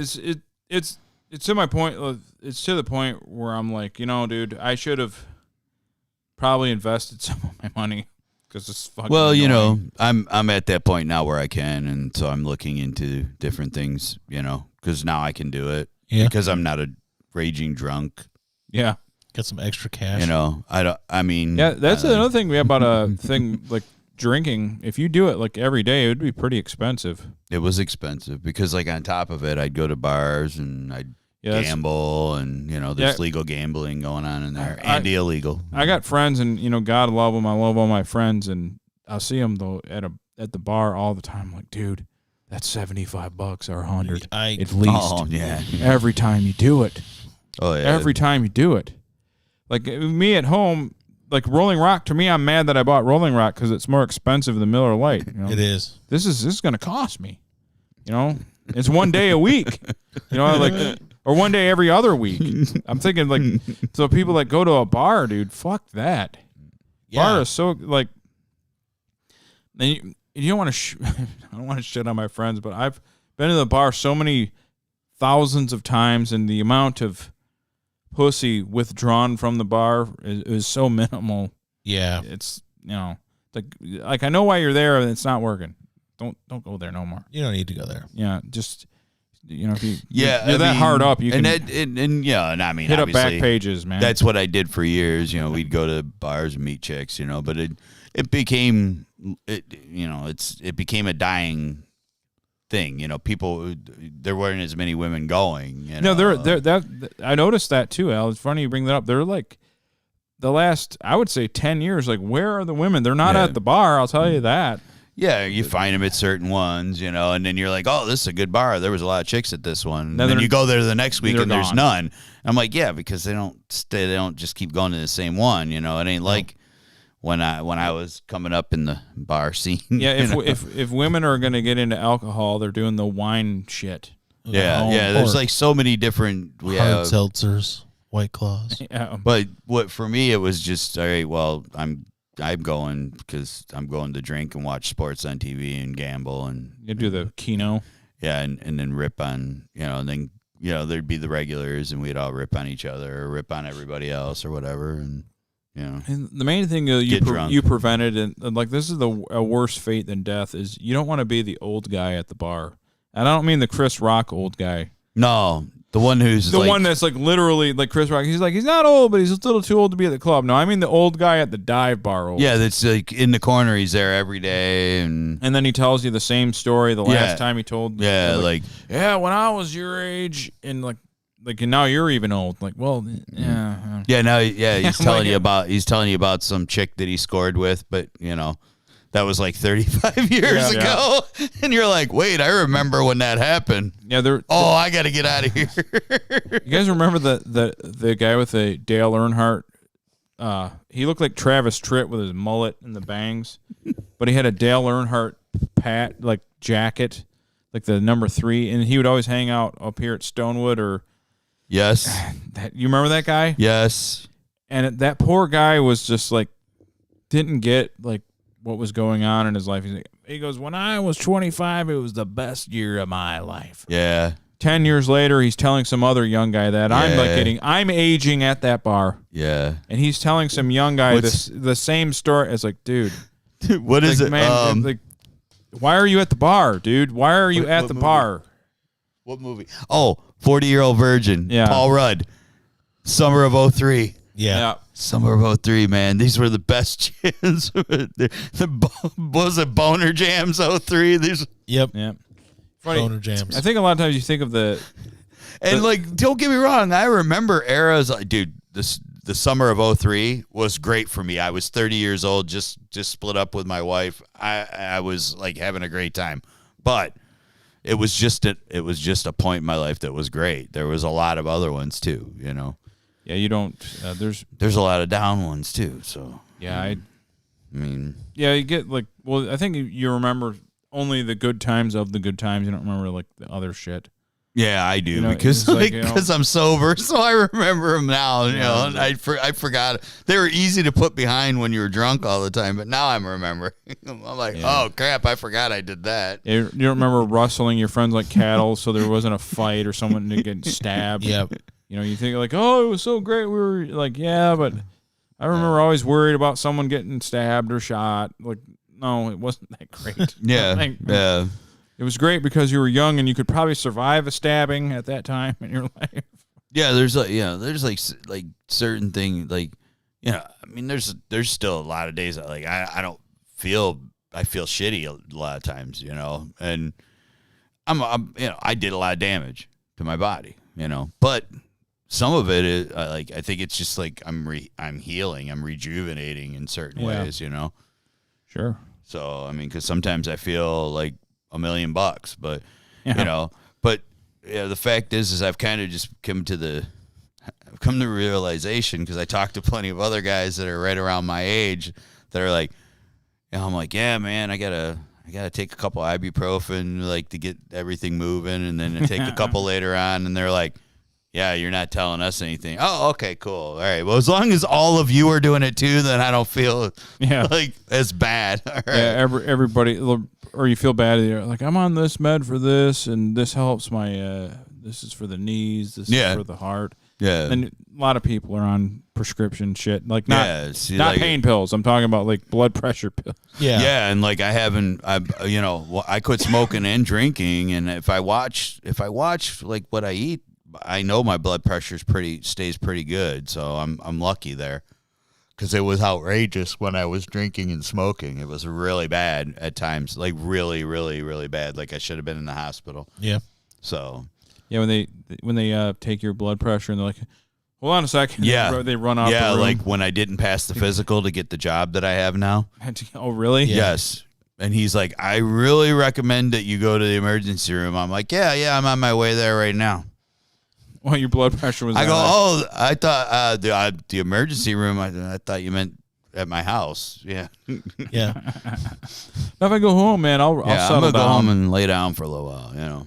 Yeah, I've done that too, where they've done when they do the physical test and they say, "Oh, we're gonna have you lay there for a few minutes, Yeah, see what it goes." yeah. And then they down." got it to come down some, and then they're like, yeah, I still like that. That doctor was like, I really recommend that you go to the emergency room Morgan- immediately. Morgan, I'm perfectly fine. I know it's because I know better than to go to the doctor. Yeah. If you don't go to the doctor, you don't have anything, right? That's true. Hey, man. Can't diagnose what you can't see. I went last year because I was like, man, I'm having all this pain and discomfort and digestive issues, and they told me I was full of poop and go home and clear it all out. And Yeah. I remember you got your shit cleaned out there. yeah, and then it still does.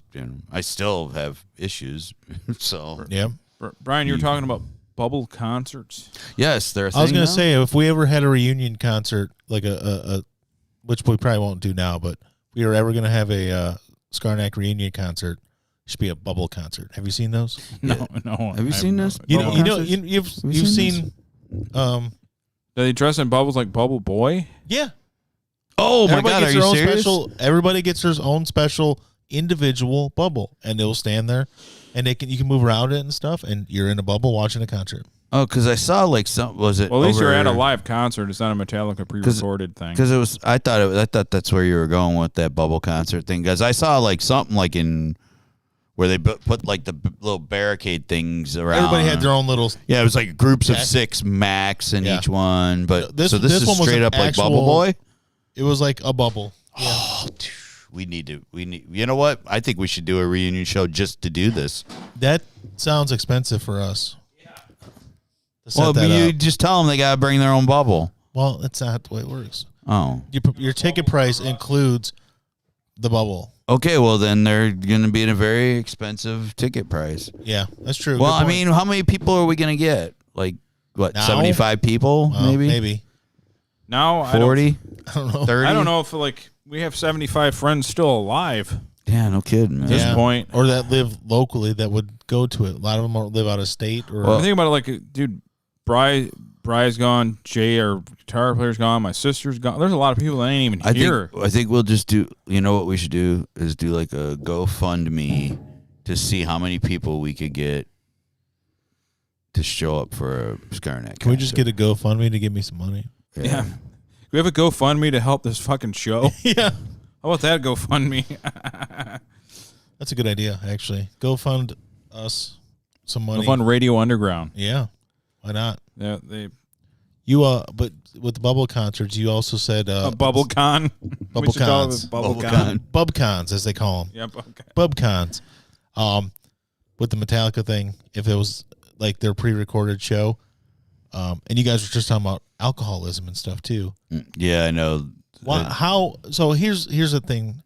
James Hetfield is a recovering alcoholic, right? Yes. They did their pre-recorded drive-in concert from their winery, so they make wine. Right. Now And now they're doing also making scotch or whiskey, something like their own special whiskey yeah. that they're. It's not like somebody's like, we're going to use your name and make They're this. crafting it. They're helping yes. to craft it. Yes. He is a recovering Yeah. alcoholic. So isn't the whole thing to be like to never encourage anyone to do it? So Yeah. you're hanging out at your winery and also making whiskey. You're stupid. Or Jay's, maybe James is like, behind the scenes. He's back at it. Maybe, but I don't know. No. Like personally, I don't care, but yeah, it's a good point. It's like what I thought your whole thing is like, I'm done, I'm recovering, I don't need to do this anymore. Why have the temptation? Right. Yeah. It's not like somebody else is forcing the temptation on you. It's like you were part of creating this temptation. I mean, for what's yourself. the tagline? If I was still drinking, this is what I would be doing right here. Yeah, that'd be like, Right you know, here. like I come into some money and then, you know, like, you know, and they're like, yeah, well, you gonna invest it? I'm like, yeah, I'm gonna buy a bar. Yeah. You know, like the first thing. Wait, aren't you an alcoholic? Well, yeah, but I just won't drink I've when I'm always there. wanted a bar. Yeah, be I've like- always wanted a bar, and I'm not gonna drink. Like, you know, get one of those. I wouldn't be tempted at all. Get one of those reformed clans members that aren't in a clan anymore, and they've changed their life. Like, here's how you guys do a noose, man. You're doing it wrong. Yeah, right. Giving them advice on it, like, okay, here's how you terrorize minorities out of your neighborhood. Let me give like you the plan. tutorials on different. Yeah, like, Yeah. but don't do it. I'm just. I just I saw that the other day, and it's like, and that's the other thing. And they're also calling it their S&M 2 based. So it's they did another orchestra show. Yeah, right. and it's like it's connected with that. It's like just stop ripping off people first of all, and also that driving concert's still one of the worst fucking ideas ever. It's still bad. The end. Yep. Sick of your So, fucking. all of you who still want to, We love Metallica. if you And- still and- want to start a fight with us, We bring love it. Metallica. And as I pointed out before, Al liked Metallica before any of you did. To get all hipster, Yep. Al liked Metallica when it was cool to like Metallica, and you were called a burnout. Yeah. Yep. So So suck Al's Yes. penis. Suck Morgan my said cock. something about our city and the Some of the safety. Yeah, Don't there's a you lot be of shootings bashing. around here. There definitely is. Well, I was gonna say because the councilman Frontera, which we talked Yes. about before, remember when he got busted for crack? He was in the house when they got busted for the crack and So stuff. now he's being charged. He finally got charged. Got charged, and like a bunch of his friends are like, it's like, oh, they probably put the cops up to get him because they've always been against him. Mm-hmm. no, you've always done drugs. You've Chuck. always done drugs. Party time, Chuck. You do drugs. Chuck, I gotta- you do drugs, man. Hey, man, that it's dude- okay. I and- did drugs too. And that dude though, man, he's such a bitch. He is. I have a personal gripe with that motherfucker. Yeah, I've right. talked about it before. Yeah. I don't like him personally. He's a Because I piece of met him shit. personally. Chuck, party time, Chuck, you're a dick. Yeah, I do hope though that you don't do drugs. And I don't want any harm to come to you. Nothing bad, and I hope you clean up your life. But you're a dick. Yeah, Chuck. I mean, he got busted. It wasn't just he was in the house that he owned that was a drug house. He was in possession of drugs. When this all happened it was like February when this all happened. We talked about it back then. Right. He was like, "Oh, I'll be totally exonerated." Well, no, you just got charged because you had possession in your pocket of crack cocaine. Oh, wait. So, like, this isn't part of the same thing? It is. Oh. They I never did- charged him with anything. Back Oh, then. okay. So at that time, I didn't know that they even mentioned that he had it in his. He tried to make it sound like, "Oh, I had this house and these guys were, selling drugs out of it." I had no idea. Yeah, right. He was hanging out there. Oh, He yeah. was And seen 8 hanging months out there later, a lot. He had no idea at all. He was He seen has- hanging out there a lot too, right? He's charged with possession of a controlled substance, narcotic cocaine less than 25 grams, and controlled substance maintaining a drug house. Nice. Yeah, and everybody had to recuse themselves because, Yeah. they can't do it here, so they do it out of Clinton Township. Well, Yeah. okay, but like drugs, that's felony charges, right? Wouldn't you have to do like circuit court anyway? No, they did district court. Well, they're going to arraign him there, but if it's felony Dude, charges, he's- they usually kick it over to circuit court. They are from- 2 felony drug offenses. He's got himself a party boy house. Yes. Yeah. That's what's going on. Right. Okay. For those of you familiar with the gay scene, he's got a party boy house. Well, He's got his little party boys that come over. he told the entire. And I don't care if anyone's gay. Be gay as you want. Have a great time. Yep. Well, I'm super. but I have a- like I said, I Thanks have a- for asking. I have an anecdotal issue with him that I'll never tell. Yes. But fuck that guy. Right. You have a party boy house, Chuck. Clean it up. Just do beer with your party boys. Okay? The funny thing is he told the rest of the city council and the mayor that he's like, I'm going to be clear to this. Don't even worry.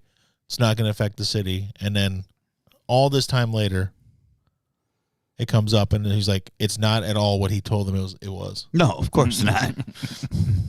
So I don't know. Well, Yeah. Well, and you know, his look, I mean- friends are like, oh, they're just doing this to hurt his political career. It's like, Who is? Well, He had drugs in his pocket. And of course, it's never what they say.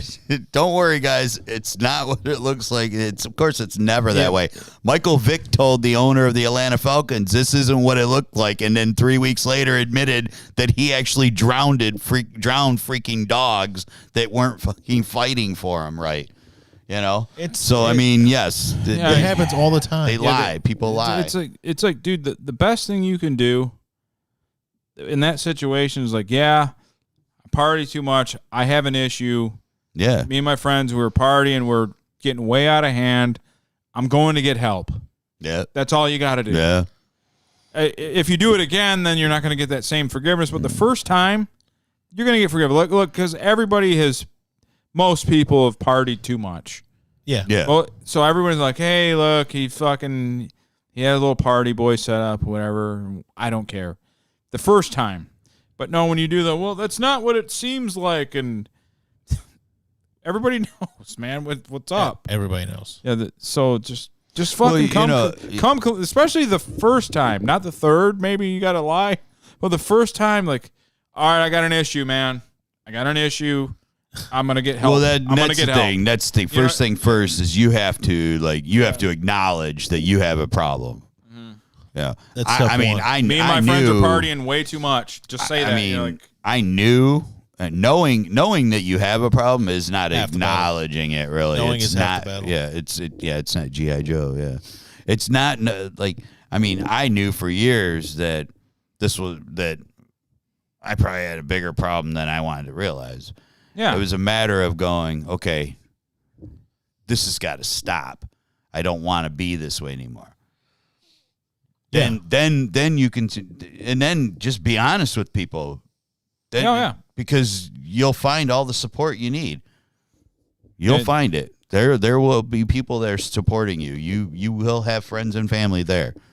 But there's a certain level of caught where you're caught so much, right? That there's just like, dude. All right. I need to fix things. Well, yes. Aaron, the Call of Duty. Remember the night we dabbled? That doesn't sound good the way you put that. Dabbled. Dabbled at the Halloween me and party. You did not dabble. I don't think. There's no dabbling. Dabbled in what? Satanism? No, I know what he's talking. I can't tell that story on witchcraft. Here. The occult arts. No, it's not that. Drugs. I think he's talking about that girl that's dressed like Elvira. Oh. The girl that was dressed like Elvira. You dabbled. Yeah. You dabbled inside her? Yeah, that's right. Was this a male, female thing? All right, Morgan, shut up. Finger bang bang. Bang bang. That's bang bang bang. That's someone's neighbor.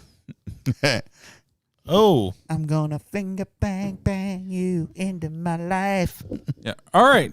Okay, so sports. We're gonna talk about sports. You want to talk about something stupid? Ooh. Yeah. Something really stupid? Yeah. Miley Cyrus's hair. Yeah. Oh God. Oh yeah. Isn't that the word? Alan, you haven't looked it up yet. I didn't see the interview. She was on Rogan the other day, I guess, or last week even. And she looks stupid already, but she sounds talking wise. She can still sing. But her voice, speaking voice, like, sucks. Does she just not smoke? Does she just smoke nonstop? I don't know what the hell happened, but she has the worst talking voice. Yeah. Of any woman ever lived. I don't get it. She's that fucking hair. I did a comment on the Joe Rogan interview with her. I have acid reflux. I have numerous throat problems. I'm obese. I have sleep apnea. And she still sounds way worse than me when she talks. She's like, yeah, that's pretty flat. Pretty much the hair. Yeah, her hair's really bad. It's almost like I compared it to William H. Macy in the classic Boogie Nights. Yes, but it's even different than that. But there's like, she's such a pile of trash that I'd have to do her if I had a chance. Oh yeah, that's like this guy says Joe Exotic hair. Same thing with Cardi B. Such a pile of trash that I have no.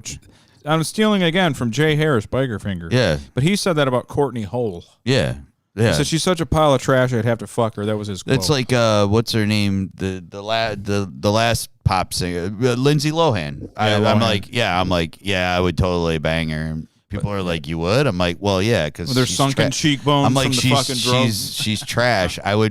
I'm like, basically, like I could probably like go to a bar and see her in there, and I probably could walk out of there with her because she'd be all fricked up, Yeah. fucking ready to go, fucked up and wanged out of her mind. Yeah. But yeah, Brian, her voice though, it's unbelievable that a young female would have a talking voice. Yes. She's 27. so destroyed. Yeah. She's not even 30 yet. Like I think Gigi Allen had less vocal cord damage than her. I mean, she makes Tom Waits look like James Earl Jones. Yeah. And Tom Waits sounds like he's gargling hot asphalt. Yeah. I stole that from Patton Oswalt back in the day. So It's just, I knew I heard that. Like Tom Waits gargling hot asphalt. speaking of like young girl entertainers, I want to talk to Billie Eilish. Is that how you say her name? Yes. They were Yes. talking about that she was getting body shamed or something. Yeah, What do young people have problem with huge tits? Yeah. Is that a thing Yeah, now? I don't know what it Apparently. is because The poor Like, girl. what's the body shame? She hides it away. That's Yeah, my and every she covers time- up. You don't get to see them things. Ever. Yeah, and, No. and every time the poor girl like just puts a tank top on, they literally let her have it, and then she goes and bundles that beautiful body of hers back up with. See, we were from the greatest era in mankind, yes. the 80s, Yes. where tits were the thing. Yeah. It wasn't the ass. You see these fucking bitches, and I'm not talking about regular women, fucking bitches that get the fucking butt implants, and they look like centaurs. Like it's like, Yeah. Yeah. like the fucking hips are up Yeah. here because now everything's butt implants. Yeah. And I call it the centaur look because from the front they look like they got like fucking hooves Yeah. in like a Oh yeah. like what is with that centaur look? I don't get it. Like I like a big ass. I was explaining about But it's someone got to of be proportionate Yeah, to yeah. like have some thighs to go with it, and like and yes. yeah, it's like and everyone Thickness. and because I'm gonna clip this probably. Yeah. And everyone, I get it. I'm a slob. I got tits. I'm gross. We're not talking about me. No. Right. We're talking about the centaur look. Yeah. That sucks. Right. And we're talking about the when we coming in the 80s, it was the boobs. Remember? Yes. Yeah. And a big ass is nice, but a natural big ass. Right. And there's a certain features that go with a big ass, like Right. thicker legs, Mm-hmm.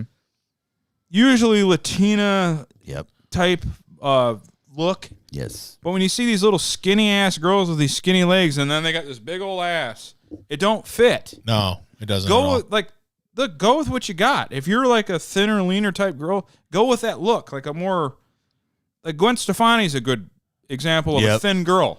Yep. Go for that look. She's not super voluptuous, but she's gorgeous. Yep. Every girl doesn't have to have banging fucking ass and titties.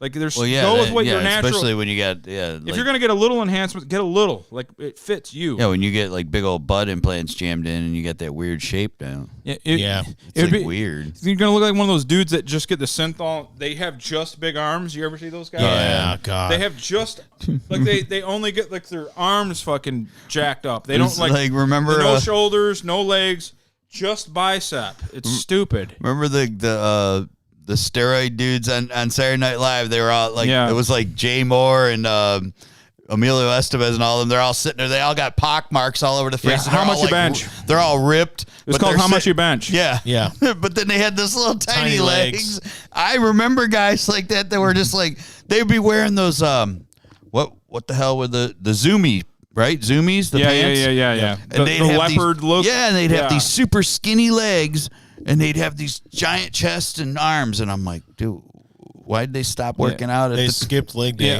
forever. Arnold Schwarzenegger called them tank top bodybuilders. top? Yeah, Guys that didn't want to, because training legs is grueling. yeah, Yeah. If you want to grow, sucks. if you want to grow your legs, and I used to work out. Obviously, I don't now, but when I used to, fucking a leg workout is brutal. It's the worst. Like if you're gonna like really do it right to really make them grow, you have to do heavy weights, and it's fucking hard. Every So guy they didn't want to knew, put it yep. in there. They didn't want to put in the work. Everyone wants to just palm away their chest and arms, shit where you can still like you can do a chest and go to work and do shit all day the next day at work. Yeah. When you fucking do deadlifts and squats, work the next day sucks. Oh yeah. For a couple days. Yeah, the work sucks till the next workout the next week. Yeah. Yeah.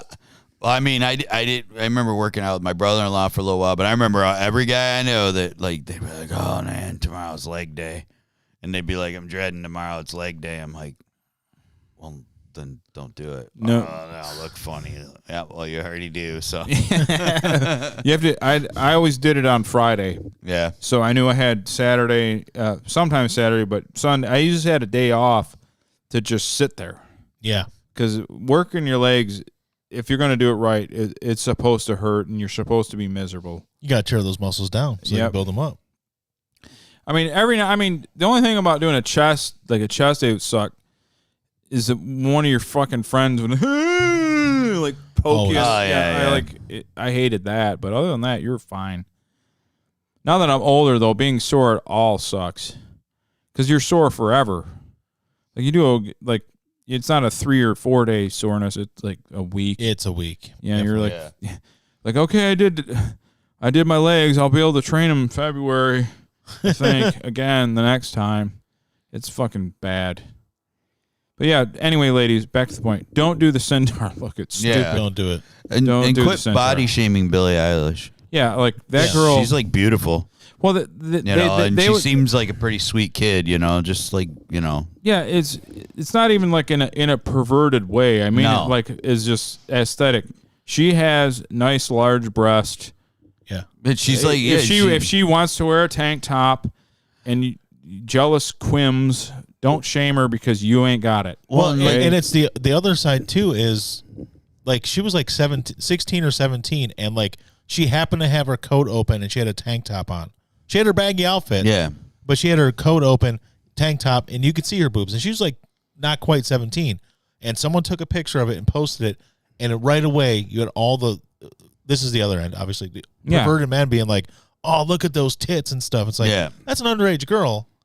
So that's why she probably wears more of the baggy stuff because she doesn't want her music to be about her body and stuff. yeah. I get that. It's not about her look. She had like a serious like body issue with herself. Yeah, but she's trying to deal with. But she's getting it from both ends. Though, is what I'm saying. She's got perverted guys that. and when then she's like 16, and then the other one's like, "Oh, she's not about that." Women who are jealous because she has natural big boobs. Yeah, it was like late last year or whatever. She was like on a vacation somewhere with friends or family, and she was like at a water park. Yeah. And they were relentless because she didn't even have like a bikini on. She was wearing like a one piece. Yeah. They were just like relentless with her. I'm like, leave this fucking girl alone. I mean, she doesn't seem like she's not trying to be like over the top in front of everybody. I mean, there's so many of these pop stars are just like they're trash. Yeah, they're trash. They are.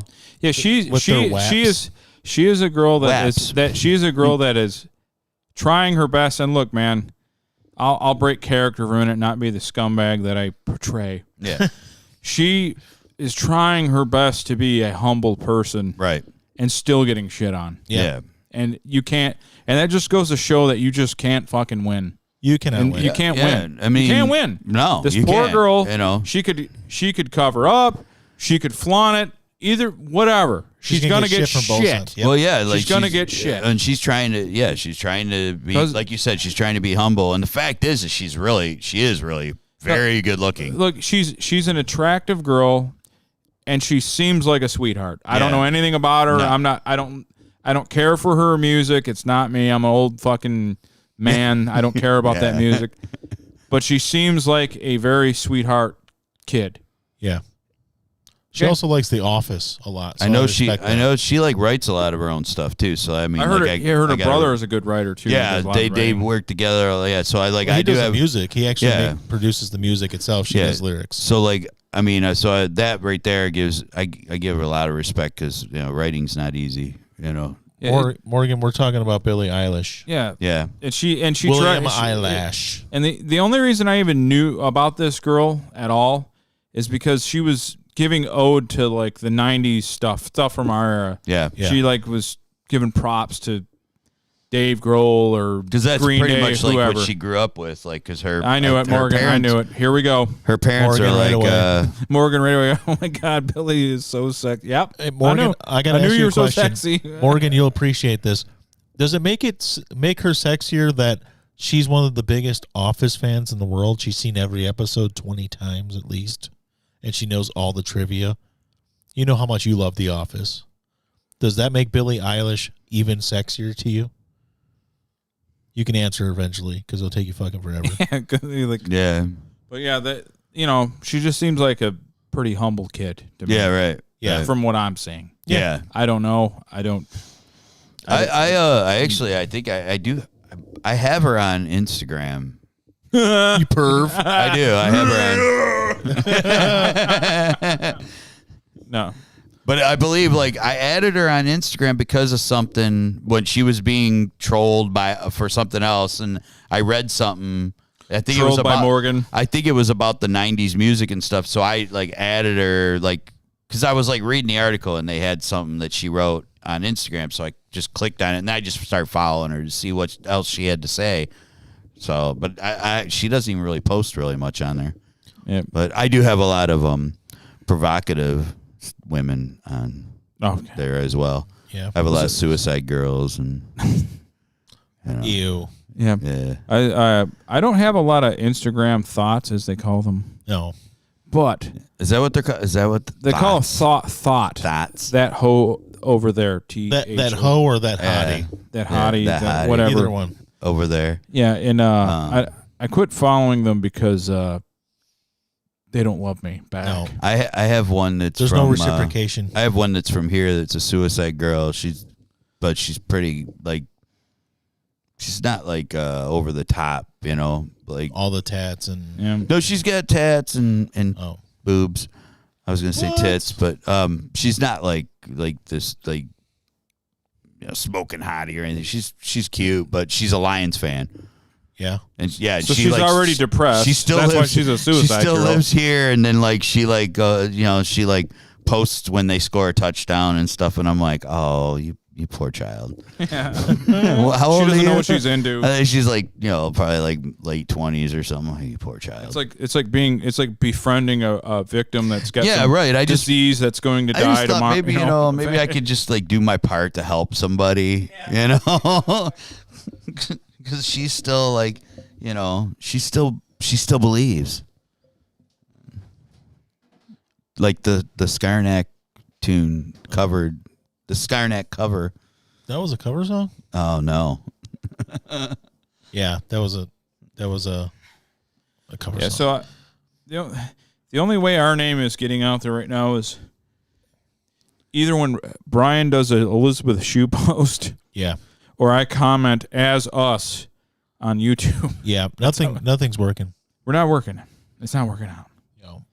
So what we're gonna do next is I'm just gonna start calling all bitches hoes. we're We're gonna gonna be, start insulting. Yeah, we're random just gonna groups of start. people. I'm seriously. You know what? I'm just gonna remove this red circle and line. I'm gonna color it all. I'm gonna color it all in black. how much we're gonna get flagged because of the technology will zone in on that shirt and just see the insignia, not the slash through it. Yeah. And we'll get, But like this shirt. I mean, it's a replica now, but it's the Dead Kennedy it's shirt the for those who listen actual on the straight up podcast. from like 1980, 81. It might even be Yeah, it's earlier been around than that. forever. So yeah, they can try all they want, but yeah. It's funny, like punk was like the one music where like it was so like wide open. They could be extremely right wing, like legit fascist, or extremely left wing, like communist. Like it had such a vast Oh yeah. sphere of guys. Yeah. Even though the sound was always the same, like this chord, fast chords, like the guys could be completely different than each other. It was like in that Grand Theft Auto 5, they have I can't remember the name of the station, but one of the guys from not Rollins, but one of his Black Flag guys is like the DJ for the station. He He goes, why are we so angry? He goes, because we hated each other. Yeah. They were talking about the days back, like they all like didn't get along with each other. There wasn't like a camaraderie with the other punk bands. No, So it just made everything really angry. The whole fucking scene was just a big fight. Yeah. Yeah, because like there was a Chicago scene, and there was a DC scene, there's a LA scene, a New York scene, a Boston scene. Yeah, like my buddy Sean Smiths, I call him for my Slack group. He said when he's from New York. He goes, I was so territorial that I didn't like music made like outside of like New York. Yeah, because he was New York hardcore. Yeah, yeah. And that's all I'm allowed to like. He goes, that's like how my mind was so fucking warped. It's like, yeah. I can only like New York hardcore. If you were a hardcore band, even from Connecticut, which is like an hour away, you're an asshole because you're not from New York.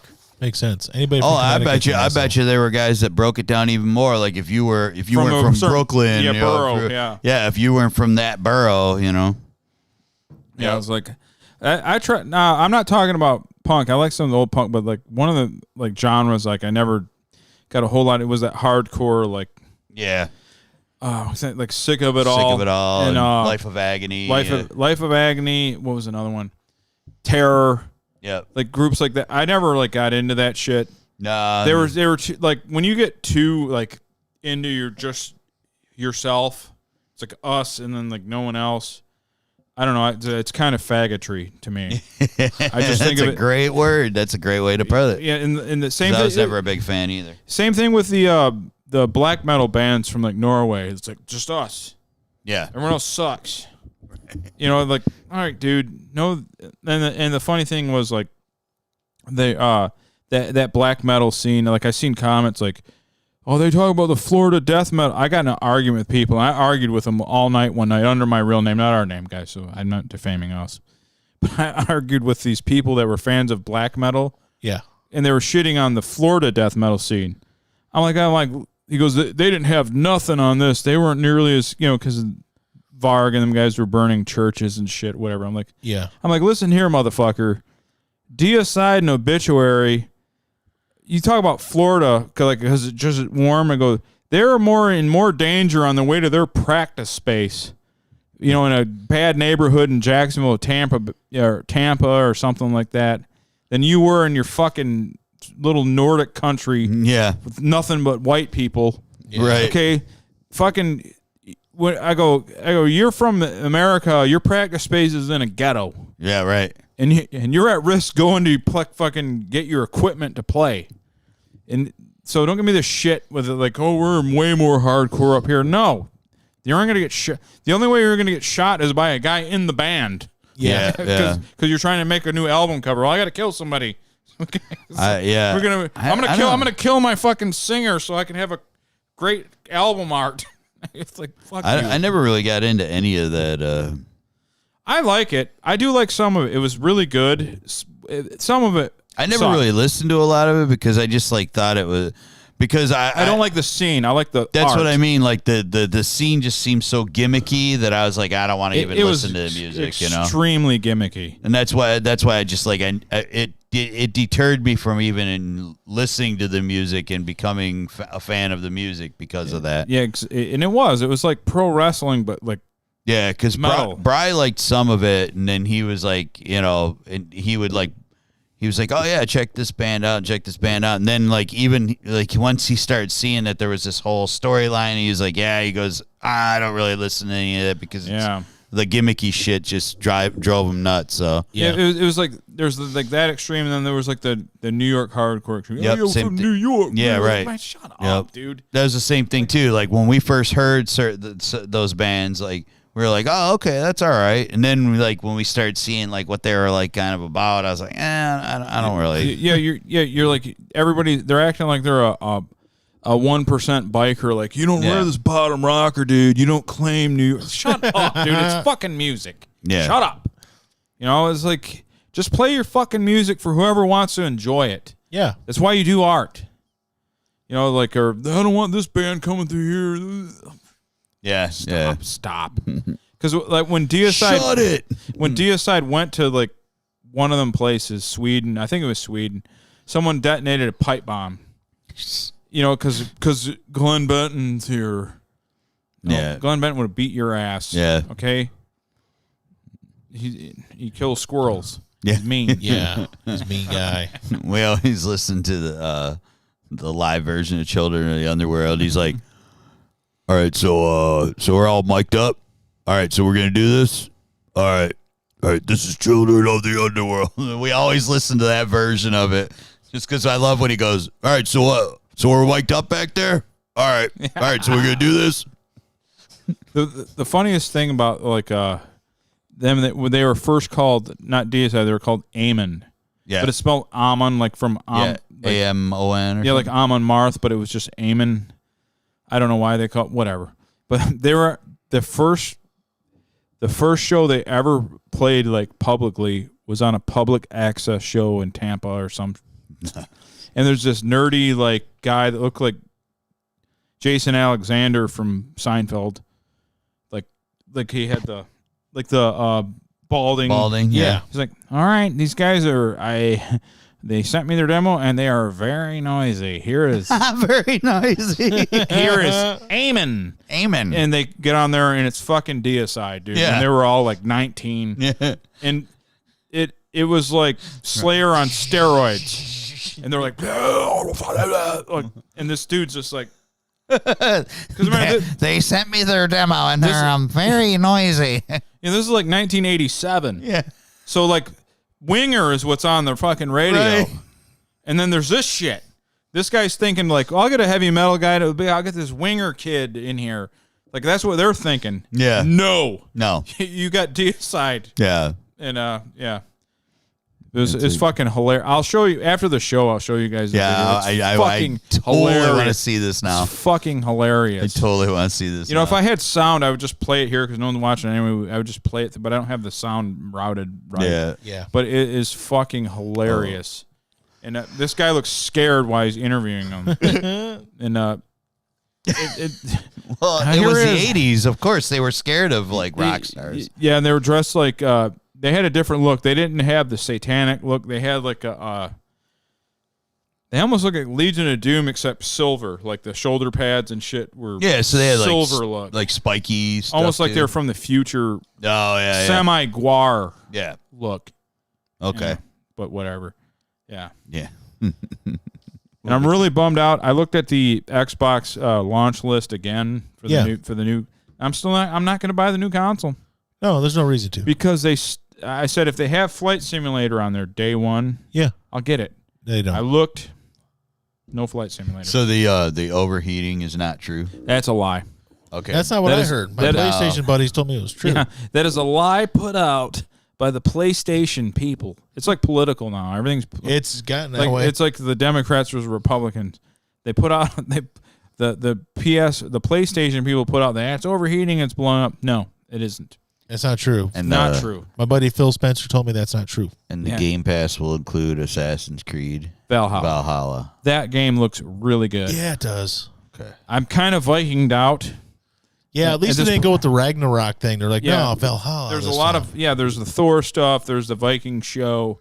There's a Viking show- metal everywhere. I'm kind of Vikinged out, but that game just looks so big and Yeah. huge, open world. I'm like, I'm still not going next gen though. Not yet. Not yet, no. But I- it does look good.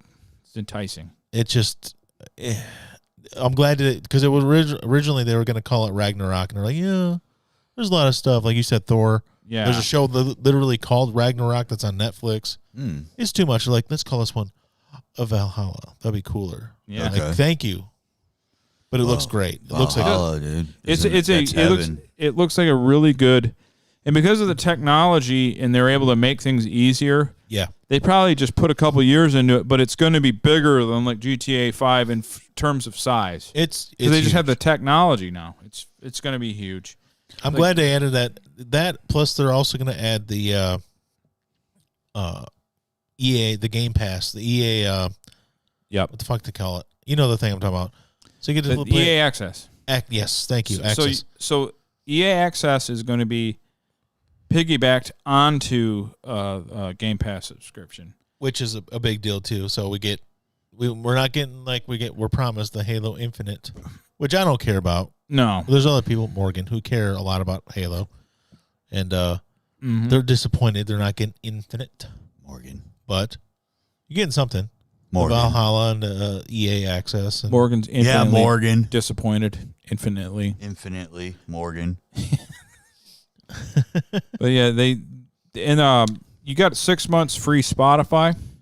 yeah. Nice. That ran out, so I switched over to Apple, their version, which is the same thing. Yeah. And I got 3 months of that, so I had a full pregnancy, 9 months total of free gestation music. period of music. Yeah, Yeah, right. Gestation. Gestation. Free fucking music. All right, so I really need to know who this pastor is who peed on somebody. No one knows. Oh, They don't know. Oh, No, that's I wanted to know about him. yeah, everybody wants to know. it says well-known pastor. He's a well-known North Carolina pastor. Pees on. So you could probably figure it out, Detroit. but until he's actually formally charged, they're not releasing his name. Oh, so we're just talking about like a pastor peeing on somebody, and it's well-known pastor, but because they wrote it, it's a well-known pastor. But they're not telling us. he could be well known in that community, and we Because won't have any idea. it's a federal crime because it happened on a plane. That's why the FBI is Right. involved. They won't release his name until he gets charged formally. He did a plane ride from even hell. though urine is sterile, Well, and some people like it on them. his people, this lady who was sleeping didn't though. She was woken up. Was he drunk or was he into it like a pervert?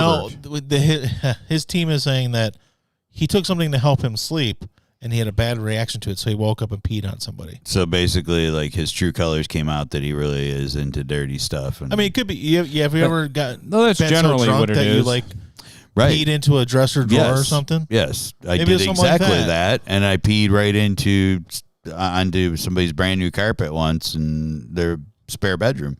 Gross. Yeah, But yeah, she woke up to something warm on her body. It was pee. That was the warm thing on her body. he was standing over, and her. he was standing over her, and she screamed.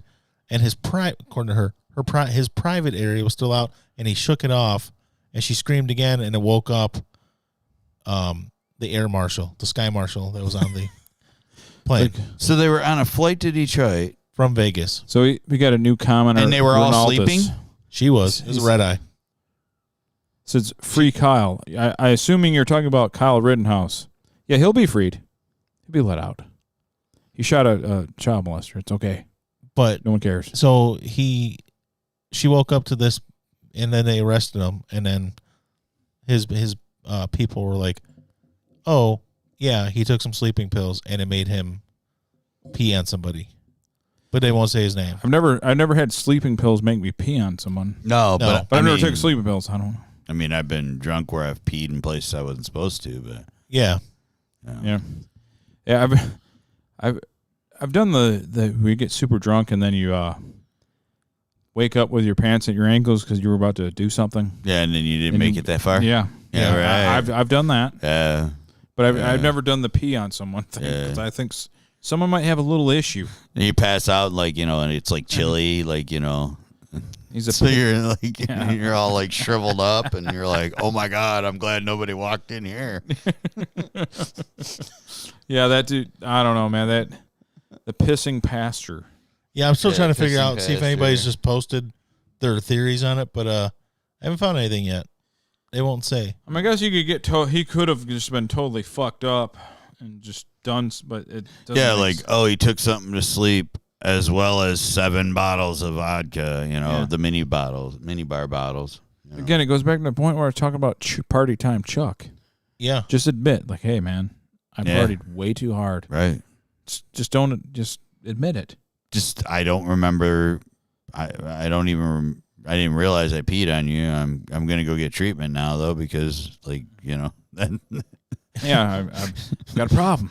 because I got some demons to exercise. And for sure, demons, literal and metaphorical Yeah, right. in his case. Brian, tell me about these venomous caterpillars. Yes. Did you guys actually Google it at all after No, I sent you that? I had no chance to look it up. You're gonna have to you're gonna have to carry this weight. Okay, I still want you guys to Google it and look it up and see a picture of one of these motherfuckers. Venomous. So these are caterpillars, venomous caterpillars that spit like venom and stuff. It's farm equipment that attacks But you. it looks like a fucking toupee. Okay, with stings like a scorching hot knife. Yes, but they're invading Virginia of all places. It's like what the fuck? Voter registration system outage. That's nothing to do with it. No, that's not a this is the top stories. I'm sorry. It said venomous caterpillars voter registration system outage. But it looks like someone's... Oh, yes. Oh, dude, what the fuck? Dude. Yeah, that's fucked up, isn't it? What the? It looks like a fucking toupee. That one looks like Trump's hair. Dude, it does. I think someone... It looks like Trump's hair. It does. I automatically started thinking about Tribbles from Star Trek. Okay, yeah. But it's less cute than a Tribble is. You know, So Tribbles is a they're fuzzball. invading Virginia? Yeah, Virginia. Oh, well, then screw it. Who cares? Well, they're going to make their way here. Just like the murder wasp, locust. Yeah, but the murder hornets. wasps, like murder hornets, they can fly. Yeah. These things are going to learn Or to the fly. Asian carp. They're just fucking toupees. They'll just float on the winds. Do you know the Asian carp like break people's fucking face? Like it'll break your orbitals in your fucking head. Yeah. If It's If they jump and they're like 20 pounds. They're pretty big fish. slap your face. And they got like armor bones. Whoa, Yeah. that's crazy. That's an invasive species, just like the toupee caterpillar. Venomous toupee caterpillars. I saw it. Yeah. And I thought it was a joke. I'm like, this is a fake story. So there's a downfall to everybody living everywhere all the time. Yeah. Everybody like, well, Pretty much. like the zebra mussels. Remember that? Yeah. Yes.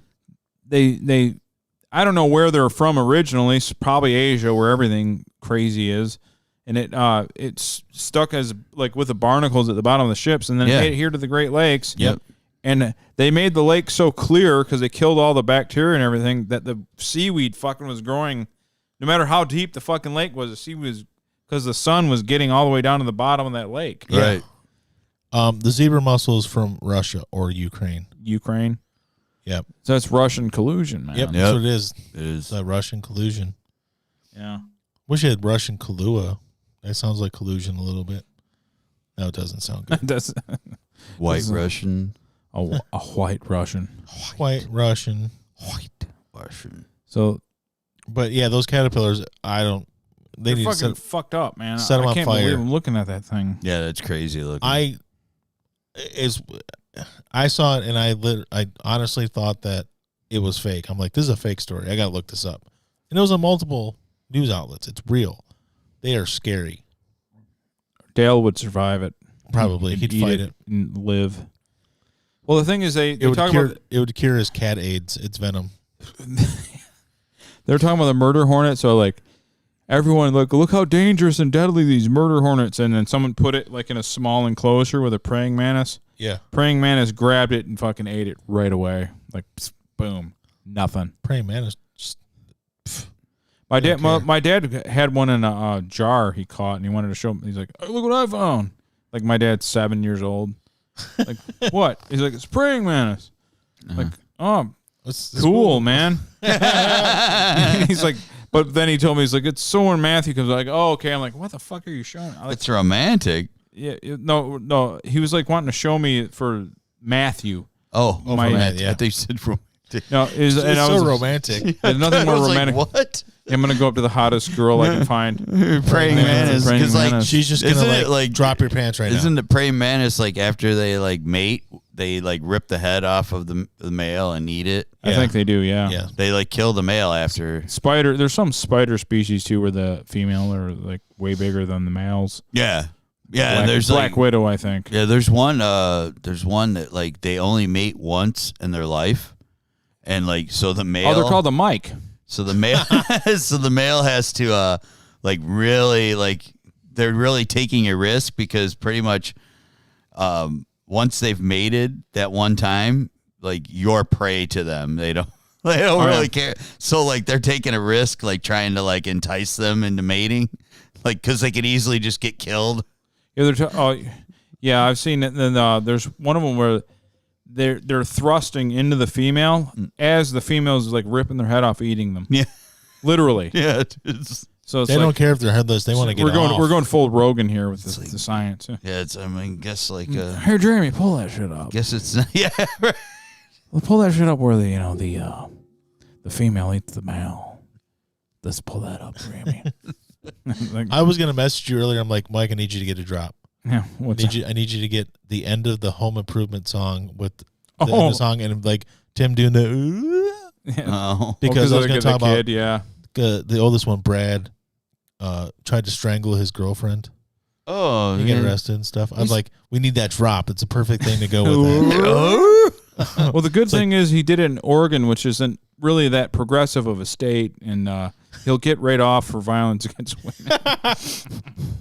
Then he'll get 170 years. Yeah. Right? Because like he's had issues before, hasn't he? I don't know. He's been in trouble. I for honestly this don't shit. remember any besides the middle one who ended up having a little bit of a career outside of it. I don't remember what the other fucking kids did. Well, he was big time, and then he just like went. Oh, I'm going to school. See ya. He was And in just I think he was disappeared. in one of the Fast and Furious movies for a minute. The second one, I believe, or the third one. Yeah, then he was just like, I'm going to Harvard or whatever, and he did. Yeah, and he When- could. I mean, he's yeah. almost 40 years old now. Yeah, So- yeah. I mean, this was like quite some time ago when he did that. When he was on every teen magazine, you know. He just, Oh, you're talking about Jonathan Taylor Thomas. Yeah. Yeah. So the other one, the oldest one, Brad. yeah, he's Zachary Ty Bryan, which is a stupid fucking name. It's Ty. Zachary Ty Bryan. He, That was. yeah. Just go by Zach Bryan. I don't. Zach- I always find that awesome when someone's like from the entertainment industry and that like their plan, even while they're doing well, is like, I'm going back to school. I'm not doing this forever. Yeah. They're like, there's some people that don't like attention. I don't get it, but but Yeah. there's some people that just don't Yeah. like they don't like they're super humble. And they're like, you know what, man, I'm doing this for now because This ain't apparently gonna people last. think I'm good at it, but no, Well, I'm especially like a lot of them, like they start getting their parents start pushing them into commercials when they're babies. So all they've known is that life, Yeah. Yeah. and they're like, okay, I need something normal. I'm gonna go to school. Yeah. You know, you got to think like someone that's super famous, like they come from a famous, wealthy family. yeah, They probably just like want to try like living in a shitty apartment for a while. Yeah, That'd be right. great. Like it's just like that's the only thing I can think to do that's cool. yeah. I just want to live in a shitty apartment where I may or may not get shot if I go to the store too late at night. They might want to try that. You know? So I'm the same way. Anytime I see someone like that who's trying to get out of the game a little bit and just do something normal and go to school, I have respect for that. Yeah. JTT did it, like we were just Yeah, talking JTT. about. The kid from Game of Thrones, Joffrey. Sir Grace, Yeah. your Grace, Yeah. There's. Joffrey. Yeah, Joffrey did that. I never saw the show. He but- was Yeah, but I know who that is. the bastard son and incestuous. But anyways, he's like I'm just doing this so I can pay for college and stuff. And sure enough, as soon as his time on Game of Thrones is done, went off to college. Now he's trying to get back into acting again, but he did the school thing. Or what's his name? Fucking Weezer. Yeah. Rivers Cuomo Yeah. did that. Yeah. He's like the Blue Album came out, and then the next one he's like, I'm going to school. Didn't Natalie Portman do that too? Yeah. I thought she went to Yeah, it was a all bunch of a sudden time to go to school, and she's like, "Okay, I'm going to school. Didn't, I'll see you guys in a couple of years." Didn't Elizabeth Shue like go to back? Didn't she go to school like after like her career was already Did she? like once her career was taken off? I think when she started attending Harvard. She may. I mean, yeah, she probably could have finally afford it. Yeah. But, that part I don't remember. I think she. You're probably right. I'm pretty sure. Back to Elizabeth Shue. Yes, because we can never talk about her enough. No, but she may have done that. But Brian got a viral retweet, man. so Not really, I got respect for that when they do something like that, Right. because it's not something they're not like going out and just like, I just made all this money, I'm gonna just blow it on shit. They're, doing stuff in their future. but it always ends. Yeah, It Harvard. always ends. Yeah, dude, she went to Harvard and got a BA. I wish she went to Harvard and I would have met her and she can give me a BJ. BJ. Don't we? Hi, all? hon. Yeah. Hi, Don't, my wife. Don't worry about that. No, she stopped listening She a while graduated from Columbia High School. ago. Yeah. Yeah, you get some people are like And then are, she went to Wellesley. Well, And then she went to Harvard, but it was like she transferred to Harvard in 85. that was like Karate Kid time. Yeah.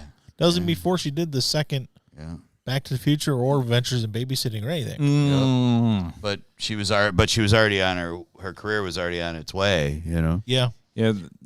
I also like the reverse story, like someone that never planned on being an actor became one. Yeah.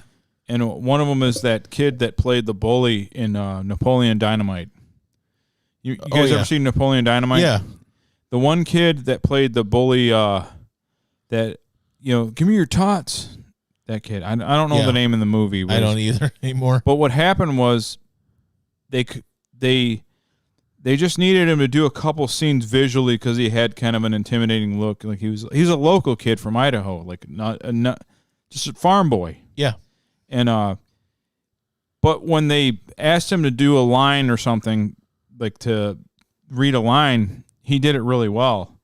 And then they kept giving him more to do because they're like, dude, this kid's great. He's perfect. We'll just make him like a character in the movie, like he's a bully.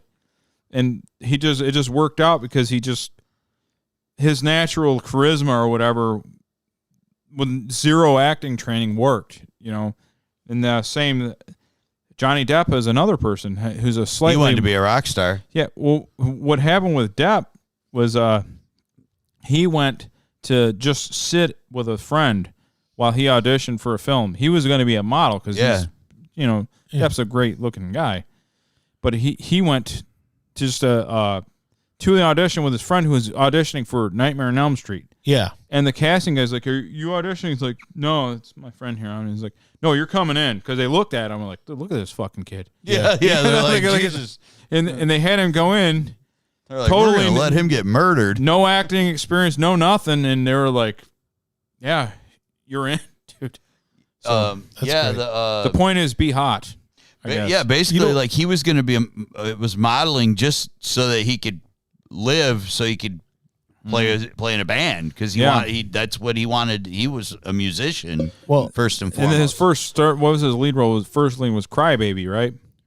That was 21 Jump Street was his first thing, wasn't it? But I thought he was like his leading role in a movie, though. He did some like TNA beach movie. Oh yeah, first, But and then 21 Jump Street. Yeah, but that was like the year after Nightmare on Elm Street. So Nightmare on Elm Street was the first movie he was in. Yeah, and then he got like the 21 Jump Street gig, and then like after that, it was just like everything took off. But Crybaby was like his biggest first, like probably his big. Yeah, that and Edward Scissorhands were right around the same time, though. Yeah, the Edward Scissorhands was when he became like a full on. That's when he. That's actor. when he just started like him and Tim Burton. Yeah, they started their love affair. Yeah. But you know what else happened to him was he married a crazy bitch named Amber Heard too. Yeah. The funny thing is like we haven't done much that like has entertained my family personally, but my sister Kate loves Al's comment on like on Amber Heard, but when you take a shit on someone's bed, fucking it's so great. She's fucking nuts. She's like, Amber Heard's fucking crazy as fuck. She's crazy. But that's happened to probably I think a lot of people where they just oh man, I mean it's true. Like if somebody dumps in your fucking bed, that was another like purposely. That was another comment. Like hate comments don't bother me, but when they don't make any sense, they do. And that guy's like, you guys are fucking idiots. He's from Kentucky, and that's how they talk. I'm like, what? Because he sounded hammered in the audio. Yeah. I was like, hey, Amber, why him, Amber? Like, he sounded almost like Dick Clark post-stroke. Yeah. Like, hey, Amber, why are you fucking with her? Yeah, and the guy was like... And he's like, people from Kentucky. So I'm like, dude, my whole dad's family's from Kentucky. Well, they don't talk that way. Well, he's drunk. First of all, like I know people from Kentucky, but second of all, I've been watching Johnny Depp for 30-something years on TV and on movies, and I've never heard him sound like that before. No. So he wasn't turning off the Kentucky accent for 35 years, and all of a sudden, bam, here's my Kentucky accent. They sound like fucking. That's a fucking wine fucking accent. Yeah, a wine and fucking and barbiturates or something. And Xanax. Yes. That's fucking a handful of Xanax and fucking vodka, maybe. Yeah. It's like, Amber, why are you hitting me? Why? Sounded just like Dick Clark. He did. Yes. When he did that. When Dick like 10, 9. This is after Dick was 6. It's so great to be back in the rock. So Dick Clark rockety. I'm like, oh, dude, why are they doing this? Yeah, they do that. They do things to try to. I'm like, just be done with it. And dude, you just made me think of something. This is guys. If I have a stroke, take the Roadcaster and set it up in your basement. Hey, you could recover. Just no. Just set it up in your house. Why? My dad had a stroke. He's fine. Well, not like a mild one like Right, your dad. but if he has a Dick Clark stroke, Okay, I'm out. gotcha. Just take the Roadcaster. set it up in the basement, and I'll give you all the passwords, everything. Yeah. You guys just go. Nope. Take Jay. Go to Jay's house. Whatever you got to do. We dedicate this. Yeah. No. Don't put me out there. Don't let me do it. We are, because we need the ratings, and it'll be funny. Yeah. Hey, Brian. You can imagine me with a stroke. Hey, Brian. Billie Eilish has big tits. Yeah. Just be fucking horrible. Hey, Brian. No, but see, we can like use him to get away with saying certain shit because we'll be like, well, he had stroke. He doesn't even know what he's saying anymore. Stop making me laugh at strokes. I don't like faggots. Well, he's got a stroke. He could say that. He's old. He had a stroke. It's either he's an old man or he had a stroke. Yeah. He's old. He doesn't know better. Damn gays. They just, The only thing the Axel's power did wrong. When you did the your first impersonation of Dick Clark, it made me think this had nothing to do with strokes. I don't watch a lot of regular TV, but I was like doing something and I had a TV on the background, and NCIS Los Angeles was on. Okay. And Miguel Ferrer was on it. Oh. Just before he died, and he had throat cancer. Right. But it made it to the point where he couldn't talk right. He sounded like you just sounded as Dick Clark, plus also he had a thyroid problem. Yeah. That's what you just sounded Well, like. I probably have a thyroid too. Thyroid issue. Yeah. I know I have a thyroid. But his voice was like, welcome to Rock and Well, that's kind of my like Buffalo. yeah, it's what it is. You sound like Ted Levine and also Dick Clark having a stroke, 7. but as Miguel Ferrer on that show. That's what he sounded like. 5. Holy It crap. was so bad. You just made me think of that. Thanks. Oh, wow. Yeah. Also, NCIS Los Angeles is a fucking terrible show. Dude, isn't that the one? Is that the one with LL Cool J? Chris O'Donnell and LL Cool J. Well, LL Cool J is bad enough on it. Yeah. But I swear to God, Chris O'Donnell forgot how to act. Yeah, we got to get. The Well, drug I don't know dealers that out he of ever this knew how to neighborhood. act. No. I mean, he would leave. Wasn't he Robin? He could fake it. Oh, okay. No, I don't even think he's fucking trying to fake it. No. That's a terrible, terrible show. Oh, yeah. We got to The clean up these streets.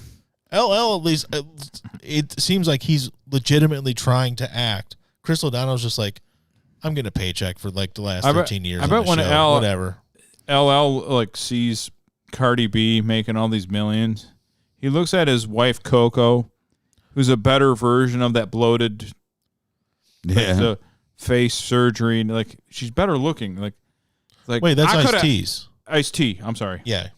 I'm thinking of Ice-T. Which one was Ice-T on though? Ice-T's on Law and Order. Law and Order. He's still on it. He's been on like 20 years almost. 17, 18 years. Anyway. You mean he gets off looking at little girls? What you saying, man? I'm sorry. Ice-T's wife could have been Cardi B. That's my point. Yeah, I know you're right. Yeah. So you trying to say that he gets off by looking at little girls?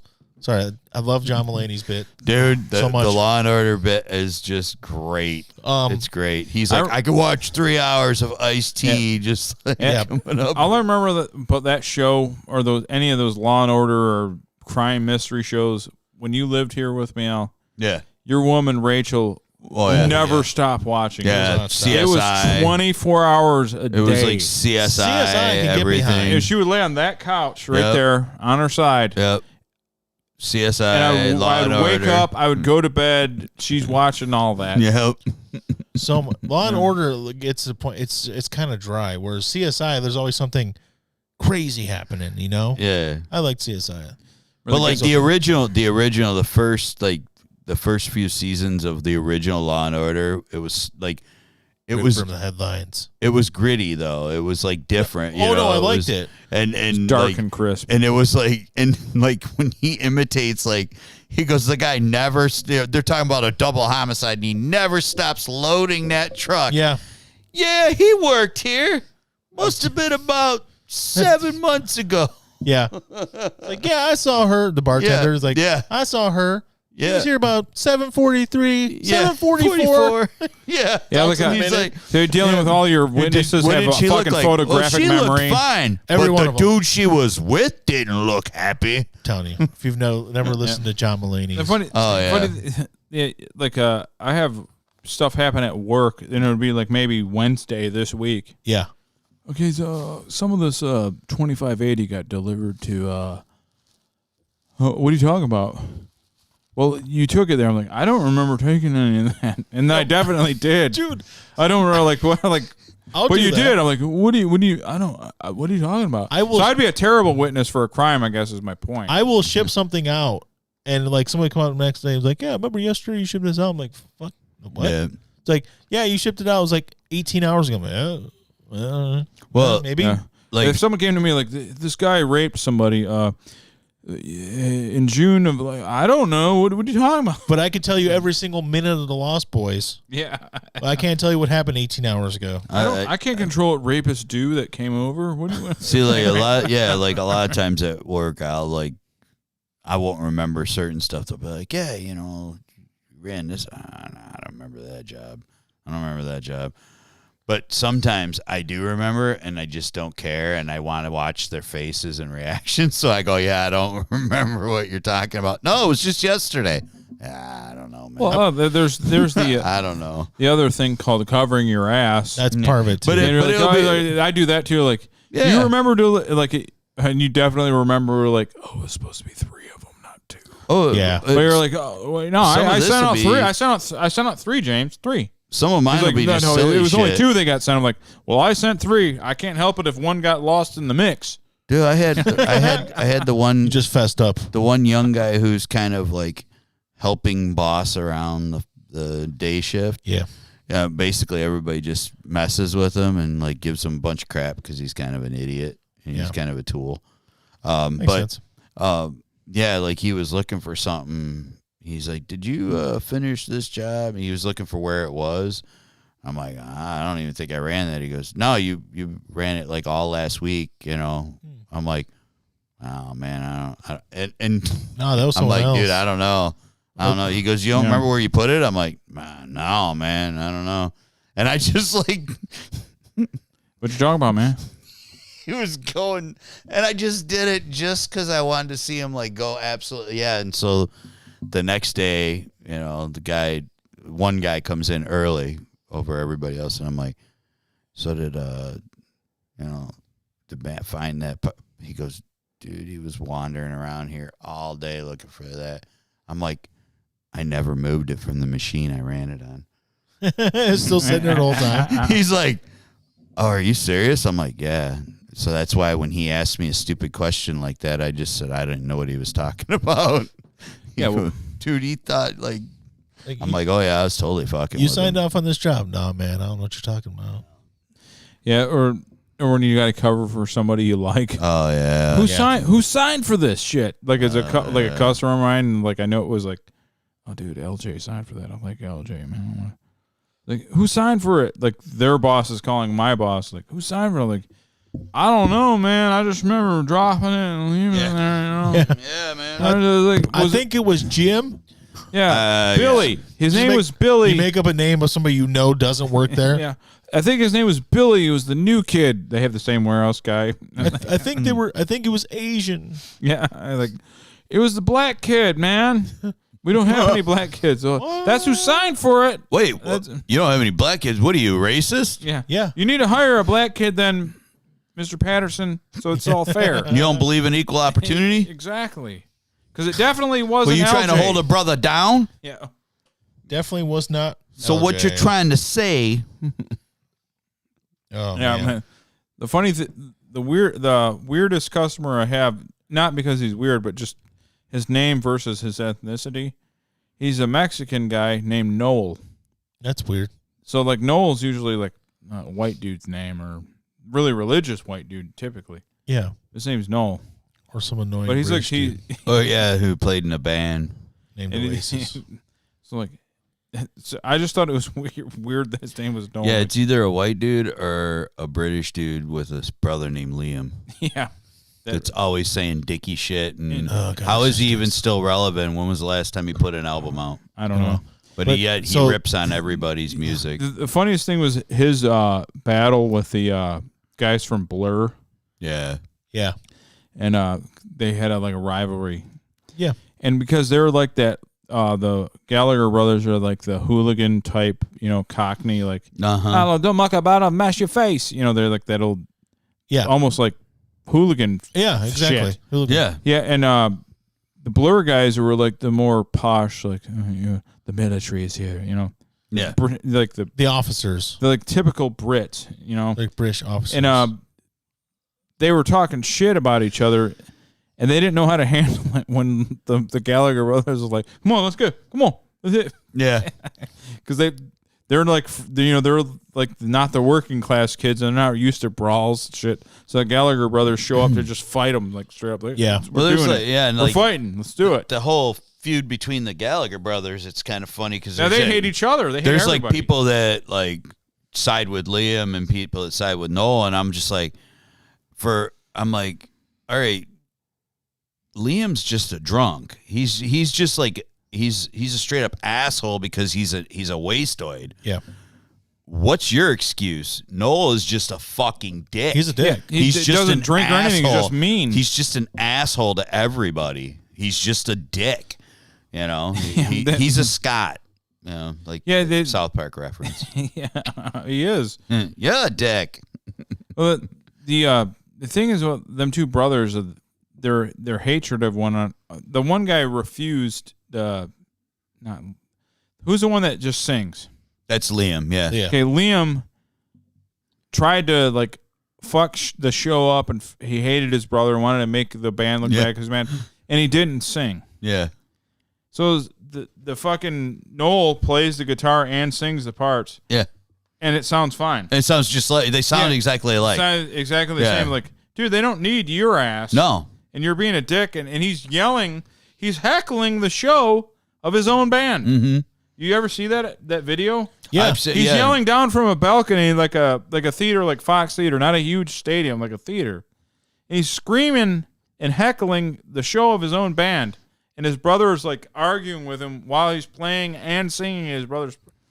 So all right, so back in the early '90s, I had one of them little tiny like TVs, black and white, and I worked. It was the first place me and Bri worked at together, and on our break we would watch a show called The Jon Stewart Show. Yeah. Oh yeah. And he used to promote all these bands that were like nobodies. It's where I saw Bush the first time. And it's all where your ladies want me. And it's where I saw, that was before I saw him live. And then he said that. But I saw Oasis on there.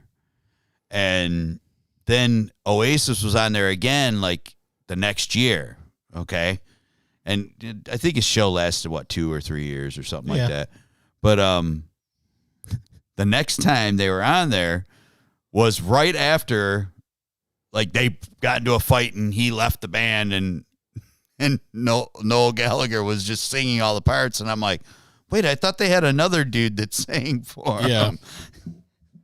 Yeah, and I'm like, but I go, it sounds the same, so maybe I'm wrong. Maybe there wasn't just another guy singing. I don't know, or did he just start playing guitar now too? I don't know. He just thinks he's so great. But I mean, like I said, Liam, like he's an asshole. Just like his brother, but he's a wastoid. He's constantly fucked up. Yeah.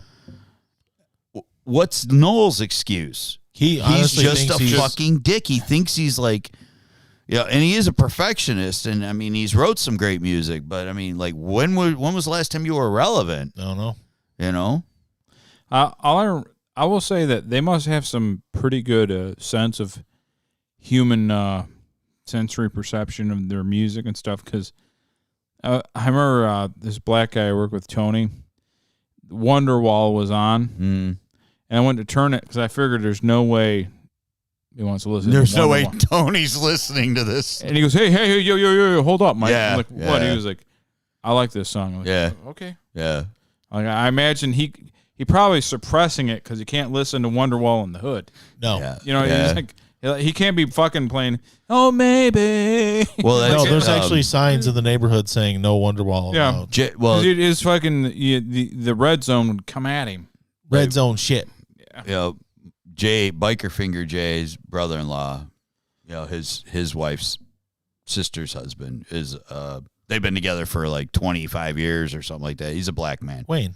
Yeah. We've all met Wayne. Oh, okay. You've met Wayne. I like okay. Wayne, yeah. Wayne's so like we were all camping like 20-something years ago, all camping together, and it was when it was Matchbox 20, that first album came out. Yep. And Wayne wouldn't stop playing it, and he knew every freaking song word for word. He probably figured, I'm around white people, I can just be who I want to be. I can just play Matchbox. But he doesn't realize that none of you guys like None Matchbox of us 20. liked it. Wow.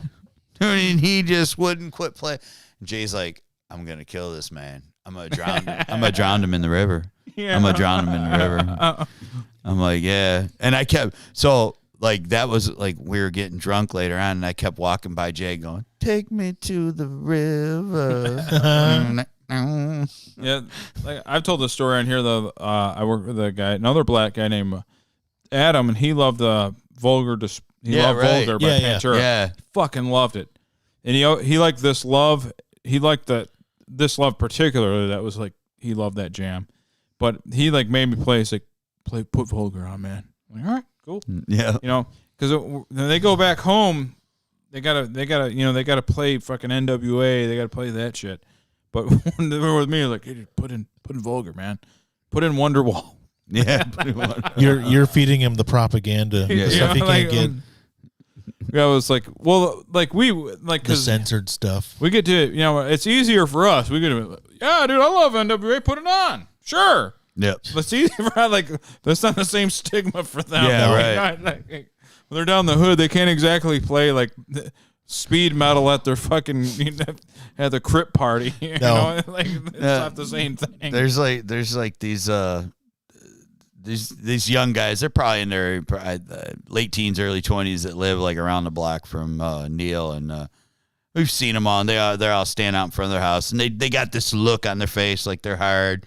Yeah. And one day we're driving by, and Neil just waves, like like, hey neighbor, and the one just like waves back, all big smiling face, and you see his boys just like look at him with this. What are you doing, man? What are you doing, man? Don't be messing with their street cred. And we were laughing. We were laughing so hard.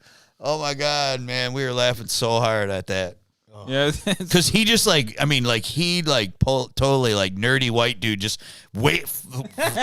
flailing around. Hey, hey guys. I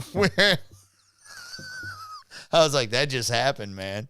That just happened. I had a weird one. I kind of felt bad about. I don't know why. I think it was because we were super drunk, and we saw a group of kids hanging out on the street corner.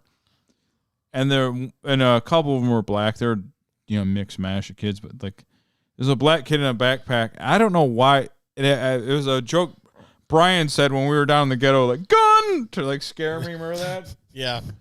I said it we were in Frank's Jeep where they could hear me. Oh God. I said gun, and the black kid looked at me with his backpack, and his feelings looked hurt. Man. And he looks at me, and he's like. What no, not I you. got my school books in not here. you, young brother. He just looked at me like, what are you talking about, man? No, the kid's been studying his ass off. Yeah. I don't mean you. I mean the other kid. No, man, not you, young brother. Yeah, like that was. But yeah, I meant the white kid. But yeah, I meant your friend, the school shooter, the white kid. Yeah. Not you, the gangbanger. Yeah. The other kid. The other stereotype. We already know it's. We already know it's nerdy white dudes that shoot up schools. Come on, man. Yeah. The other stereotype, not yours. Yeah, the right. other. Okay, I'm talking about the other one, man. But but it must be weird though, like, because we can accept like other culture, but it's probably weird for them. Like, imagine like a black dude that just like loves Pat Boone. Oh, like it's like his favorite shit. Yeah. Like when he's alone and no one's around, it's like Pat Boone. All night. Well, I think I I told the story of the guy I worked with at the last shop that loved Hall & Oates. Yeah, we talked about. Oh yeah. And I was like, yeah, they're playing. I rode home with him. I was like, they're playing here, and he's like, yeah, man, I don't think my wife will go. And I'm like, I don't think it'd be right if me, I like to go see him, but I don't think it'd be right. He goes, man, we can't go together. What? You know what? That makes me think about something we were talking about before the show. He's like, not only is it like a white dude and a black dude, he's like, but that'd be like gay. Yeah. Yeah. We were talking before the show because we were watching some Van Halen videos Mm-hmm. about how in the David Lee Roth era, they only really had one actual video that was just all video, and that was Hot for Teacher. Yeah. Everything else was like live concert, some stuff sprinkled in. Yeah, an actual produced. But video. their videos were horrid. Besides Hot for Teacher, which was supposed to be funny, I guess it was. I don't know. Their videos weren't good. No. Yeah, like the real early ones, like Unchained and stuff, they were just actual live concerts. Def, But we were talking about Def Leppard did that. A lot of those Def bands Leppard, did it. Bon Jovi did. But that brings me back to Hall & Oates. Hall & Oates was known to have the worst videos of the MTV era. Oh yeah. All their fucking videos. Man blew. Eater with the They fucking sucked. cat. Oh yeah, dude. Private Eye was really cheesy and bad. Private Eye. Hall & Oates will tell you the same thing. It's like, we made the worst videos. Yeah, and We kept on trying to capture something. It just was not working. well, and everything they recorded was in lo-fi too. I mean, Yeah. there wasn't like any, you know. I wonder why that was. I mean, I understand like the Van Halen and Bon Jovi and Def Leppard. Yeah. It was like we said, they gave them a bunch of money. It's like, here, go make a video. And they were like, well, we'll just pocket it. We'll just film a live show Sure. and do that. Yeah. But why did Hall & Oates keep on trying to make these fucking videos that were horrendous? Just Who knows? go to film a concert. But you know, like even like a lot of those Bon Jovi and Def Leppard ones were, they'd show part of the concert, but a lot of it was staged on stage. You know, I mean, Yeah. Oh yeah, they them weren't getting- just filming it live. They're like, you guys are going to be here 8 hours. We're So like- to be fair to like Hall & Oates, there's probably like some fucking douchey kid like out of film school at NYU. Yeah. I'm gonna do the most badass thing. This is called Man Eater, right? Yeah. We're gonna. I'm gonna get a fucking a Black Panther Yeah. to walk across this fucking. That floor. sounds great. Yeah, like, Yeah. like That No, and sounds that's true. That sounds great. And they never said like, oh, these directors sucked. They just said like, we just made bad videos. A lot of times they were they would pick what they were going to do. They'd Right. storyboard it. What's his name? The blonde one, Hall, directed a couple of them. One of the other guys in the band directed a couple. They admit straight up that they made the worst videos. G.E. Smith. G.E. Smith was in the band. It wasn't him though that made a video. Yeah. But And then oh man, I saw a clip. G.E. Smith when this is back to Van Halen. When Valerie Bertinelli hosted the show back in the 80s, yeah. and Eddie was there, and they were like, "Hey, why don't you come play the song?" He's like, "Yeah, this is her thing," and she's like, "I don't care." So he played a song Right. with G.E. Smith called "Stompin'," and then if you ever watch that video, he just like he doesn't even look like he's fucking trying to play, but Oh, he's he like doesn't- this, he's just like this, and he's like doing this, and then he's like over here. I was like, "What the fuck is he doing?" It's amazing. He's dead. Yeah. But Yep. Those metal picks killed him. I seen the video with a video of him playing with David Letterman's band, Paul Schaefer. Paul Yeah, Schaefer, Paul yeah, Schaefer. that's another good one. And it, like he's just up there ripping like freestyling, Yeah. and they're like the other guys in the band. Paul Schaefer's band can play like straight. Oh, they're yeah, pro. yeah. They're Yep. pros, man. Yeah. And he's like just like ripping along with them and everything. And Yeah. David Letterman's like, hey, this guy's pretty good. Yeah. Like, but the only reason Eddie was even up there because his wife was promoting whatever she was doing. Yeah. And he literally, they just let him go up there with, and it was some of the coolest freestyle and jam and shit. And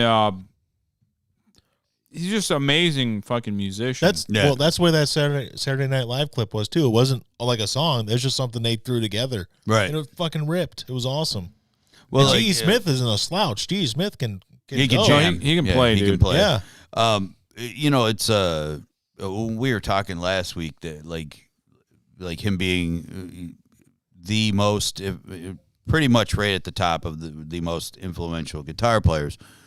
It wasn't just a genre of music. It wasn't just a generation. It was multiple generations of guys picking up the guitar and learning to play and didn't play like the music that he played, but he inspired him. Yeah, he inspired him to grab Punk the music, instrument. Yeah. guys in punk bands. I mean, all the tributes I was seeing, like on from guys on my page, in Bad Religion and Doyle, and just tons of different Dude, Morbid Angel. Yeah, tons of different guitar players were like, yeah, dude, I saw him in like 1983, and made me want to pick up a guitar. Like he made people want to like, oh God, I got to do this. Well, like when Doyle saw him, Doyle and the Misfits had broken up. Doyle was like back at home working in a shop. Yeah. And he said, I saw him. I went and saw him. It wasn't my thing, it wasn't my music. I went and saw him, and he's like, it made me want to pick up my guitar again, and that's what I did. Yeah, he when you inspire people to do what you're doing because you're so good at it, you have a gift that's unbelievable. Like I never saw him with Roth. I never got to see him with David. They broke up when I was like 10, and I didn't go see him when they reunited with him. Well, I wasn't even living here at the time. I wasn't sure if they even played in Salt Lake City, but I saw him with Sammy in like 1991, something like that. Yeah, the Palace was pretty new. Yeah, I saw an interview with Sammy where he's talking about playing, and Sammy is a very, very good guitar player in his own right. Yeah. He's a phenomenal. He's the only person that he's the only person I ever been around that was so good at the guitar that I never even thought about like, here's an idea, or like here's this, or like, yeah, right. He's like, I just took my guitar and just fucking put it in my case. He goes, it just stays in this case till I'm done. Yeah, and I mean, being in this band because this guy is fucking out of this world. When he joined Van Halen, he knew he was the lead singer, and he'd play a little bit of guitar on he would do his own solos, on live stuff. But I mean, even like when he started out in the business, when he was in Montrose, he played guitar, but he wasn't a guitar player in the band. He was their lead vocals. Yeah, and that's why that was part of the reason like he got kicked out of Montrose for something. Man on the Silver Mountain. Yeah. Man on the... But yeah, Eddie was just unbelievably otherworldly gifted. Oh yeah. And I'm going to get another beer and pee one more time, and I'll talk about the freaky can't think of the word comparisons between him and the Van Halen brothers and the Abbott brothers. Like even though they were like different levels of greatness, because obviously the Van Halen were a huge commercial success, and the Abbott brothers were just metal success, very successful, but it was pretty crazy. But anyway, but then they're all in the same right. They're all phenomenal. Phenomenal.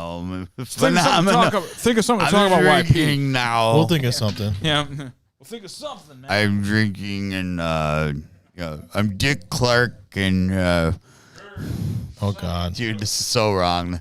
I love Dick Clark. I was sad when he died. Every time we have to think about, just do the Dick Clark countdown. Here we are at the Rockin' Eve. It's 10, 9. Dick Clark post-stroke is still better than Orion Seacrest. Yeah, Seacrest. Fuck that dude. Out. Yeah, he needs to get out. Yeah. Doesn't make any sense that he's as popular and busy as he is. When I started, when I saw who he was, or he's getting popular or whatever. Yeah. And he's like on everything, and he's got production company. And then when I find out that he's what was he was making, he was like a radio host making like 20-something million a year for his show alone. Yeah. He was making like 20 or 30 million or something at the time. He was making like Stern money almost. Yeah. And I'm like, all right, now I really don't like this dude, because I don't know what the hell he's got to say that's getting him that kind of money. No. I mean, he's got, I don't know how many different shows and. Oh, yeah. Fucking. Well, I mean, he's got the production company, and then he's like, but I mean, he hosts shows and everything too. But it's like, when I'm like, all right, on top of it, we got to see him everywhere, and he already makes like insane amount of money just doing radio. Yeah. And now I got to see him everywhere. Yep. And he hosts like anything ABC does. It seems he's part of. Yeah, dude, because I think he owns them. Well, I mean, he doesn't own ABC, but no, but I mean, I think he owns them. I think he's got something on him. He's got something on ABC. He's got something on him. He's holding it over on him. Yeah. So like it's like sex trafficking, child sex trafficking, child labor laws. Well, you know, it's like the thing we were talking about in the Radio Underground chat we have Messenger. Yeah, the guy, a couple of the guys from Zebrahead, broke off and they were doing some pretty far left wing thing. Whatever, I don't care. Yeah, but the music was pretty good, but it's really far left wing, and I said, I guarantee you, because they used to, the Zebrahead was always at the Playboy Mansion.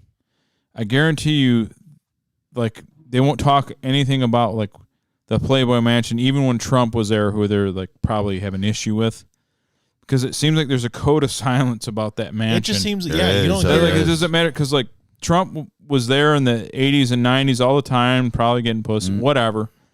And all the, like, stars, a lot of the guys that, Pauly Shore was talking about meeting Trump there, and like Joe Rogan it was on Joe Rogan. He's like, well, what was he like? What was going on there? He's like, oh, well, we all did our thing.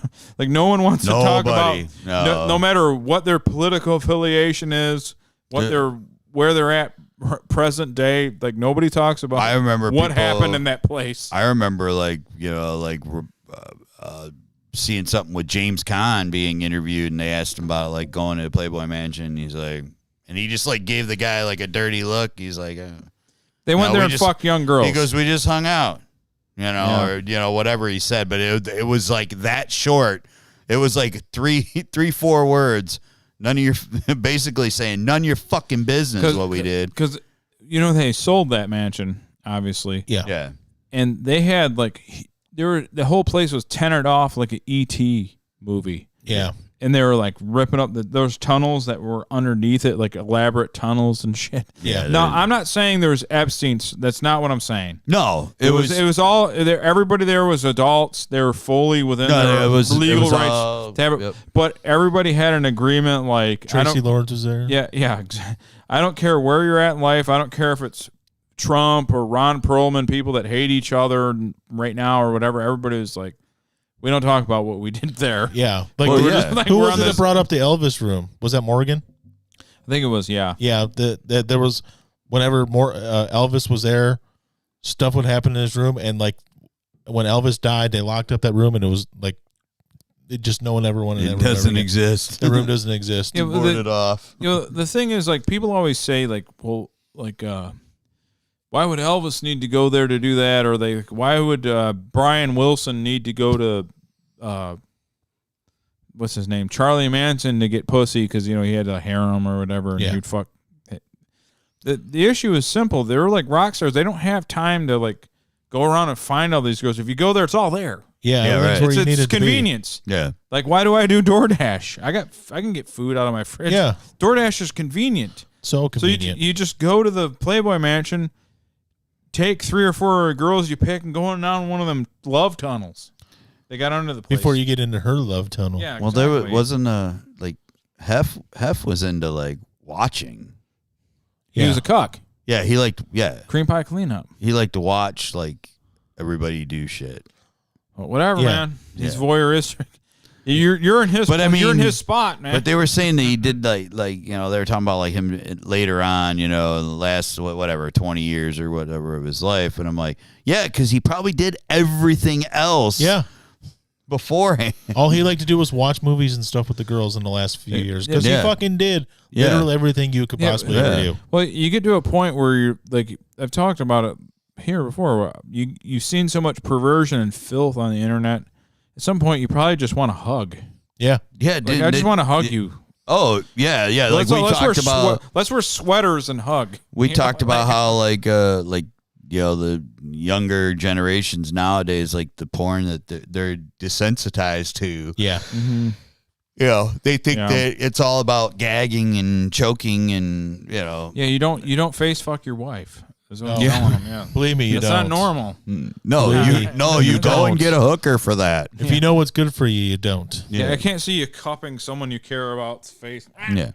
I don't get it. Yeah, you're not putting your fist in her ass. That's for the hookers. Me, like when look, dude, I don't judge people for anything, but when they come up, they're like, me and my woman are in BDSM and we swing, and I was like, okay, one of you's not happy. Right. Yep. I don't know which one. I'm not going to speculate, but one of you is not happy with this BDSM fucking swinging shit. Yeah. One of you, because like if you loved each other, you wouldn't want none of that. Yeah, like None of it. I agree with that because I mean I know people that are into that stuff and they don't have a real relationship. No, they don't. Because they've tried it and it didn't work that way. And so the best way to do it is just they get a partner who's into that and they have no real emotional attachments to each other. Do you want to fucking fucking gag the woman that bore your children?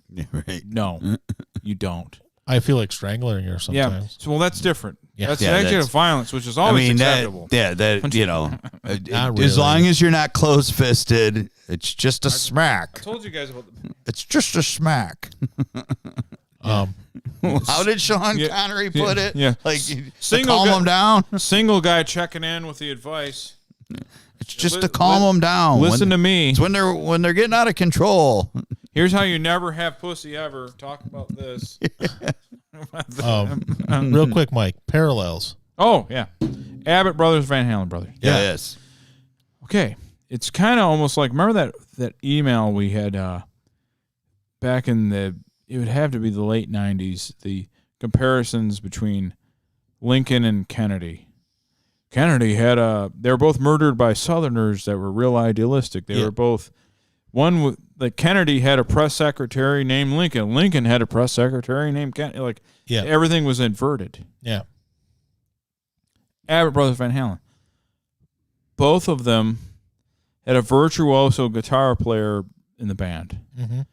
Both of those virtuoso guitar players quit drums because their older brother was superior to them on the drums. Mm-hmm. So they both, Eddie and Vinny, were better at drums. So the younger brother's like, well, I'll just play guitar. They didn't want to play guitar. Neither Dime nor Eddie wanted to play guitar.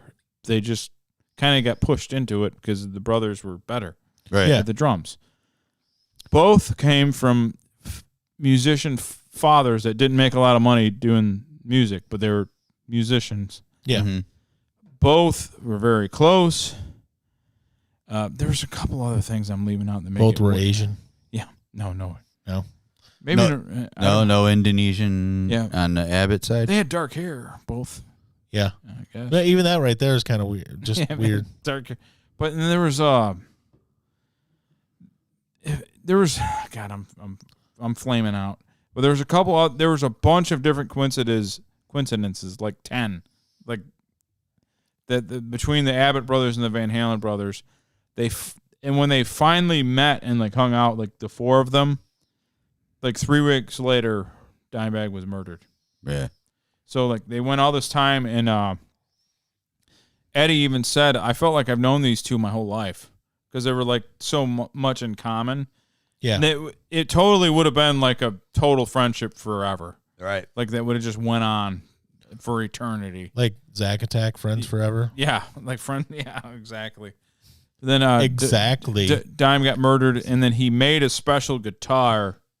For Dime, which Dime was buried with. Yeah.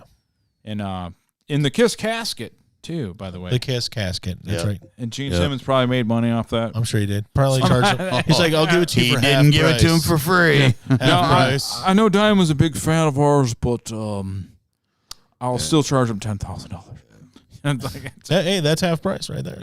It's good. It's good. It's good business. I guess that piggybacks on another thing. You know, the guy that used to impersonate Gene Simmons all the time, Craig Gass. Yeah. The guy that worked for Howard Stern. He was talking about how I don't know why I got into this rabbit hole of Van Halen shit because he passed away, obviously. Yeah. And Craig Gass ended up living with Van Halen for Eddie for 4 months. Really? Yeah. And what happened was he was really good friends with the guy that was Eddie's like personal assistant, so the guy that set everything up. And Eddie was so impressed with how Craig could do the impersonation and everything that he really liked him. And then when Craig ended up having a falling out with his women that he lived in their apartment, and he's like, well, you can just fucking live here on the couch, man. Oh, that was what? nice. He's like, just live here on the couch. He's doing an impersonation of Eddie that I can't do. Oh, so He's he can smoking. impersonate Eddie as well as Gene Simmons? Yeah, and Now I he's have like to, Eddie's like smoking. He's always like, we'll just stay here on the couch, man. And he goes, okay. And he just literally like lived in the recording studio on the couch for 4 months. Nice. Wow. And then one time, like, he met a girl at a bar that was a huge. He said she was so hot, fucking gorgeous, and she was into me, and she was a huge Van Halen fan.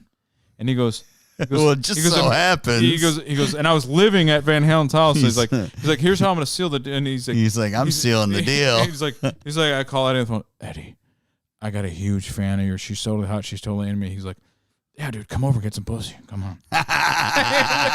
Yeah, sure. I'll totally hook you up. And he's like, she goes in. He's like, she's looking around at his house. He's like, and he said, I was telling her, he's like, he goes, it's really weird. My living arrangement. She goes, do you live with your parents? And he's like, no, it's not that. And he's like, do you, what's going on? And he kept like, well, come to the front gate. We'll wave you in. Like he was like, he said she was totally freaked out because she thought he was like a loser or lived with his parents. She was like, and she looked at me like, wow, this guy's like the biggest Van Halen fan in the world because it's all over. She's like, and finally Eddie walks up.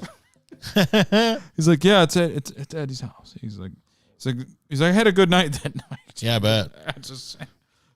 So imagine taking a total Van Halen chick that is into you already to Eddie's house, who's your friend, and you're living there. Absolutely. That's crazy. You're getting your balls drained thoroughly. Totally. They're getting drained out. Ball draining. I like the way you tie that. Ball draining. Ball draining. Oh, yeah, man. It's a ball draining good time there, man.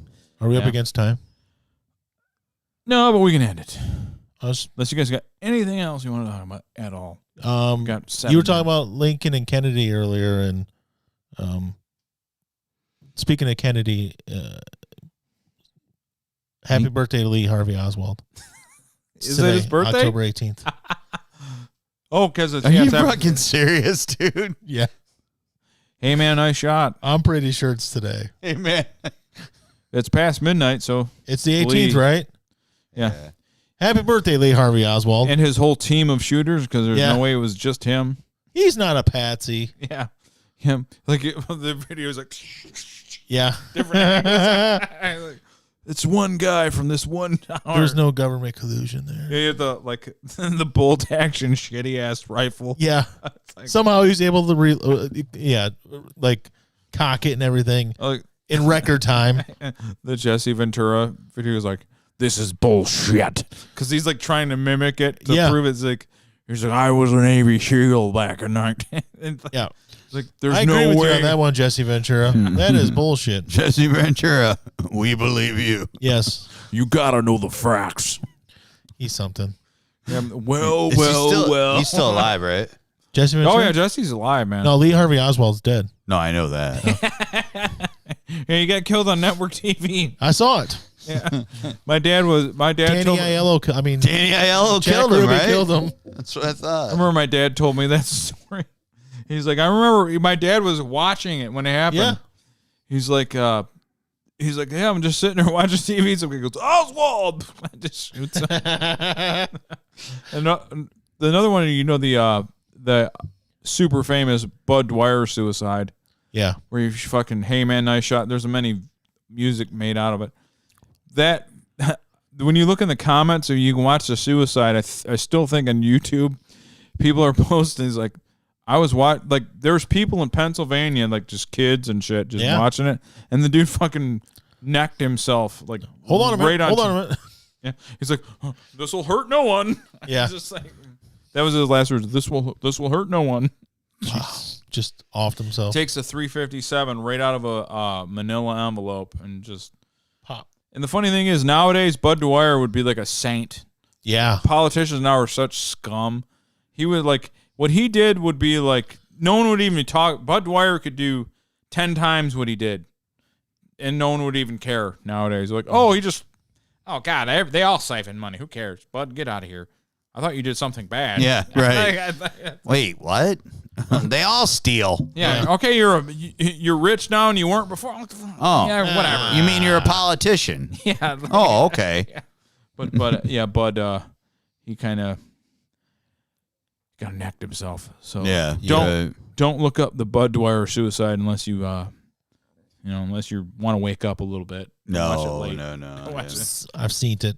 I've seen it. Yeah. It was like it was on one of them Faces of Death things. That's how I saw it. Yeah, right. Yeah, I think Now that's it's on YouTube and everything else. Yeah, it's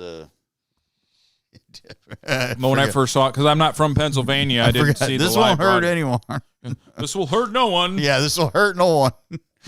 I forgot all about that. Yeah, man. and even though another thing I'll say about the comments, so like people were talking, like even then, he would only have like served a year or two in prison. But people back then had this thing called integrity. Yeah, where What's that? the reputation, like actual shame for what they did. Yeah, their reputation meant something. Yeah, they actually felt like oh my god. Yeah. Now he'd have been like, what? I didn't do anything.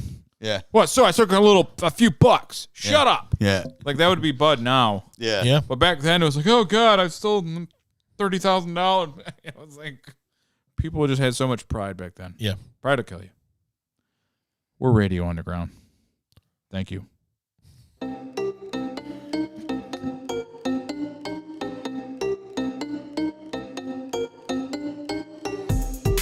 Recorded in the pits of Detroit, Michigan.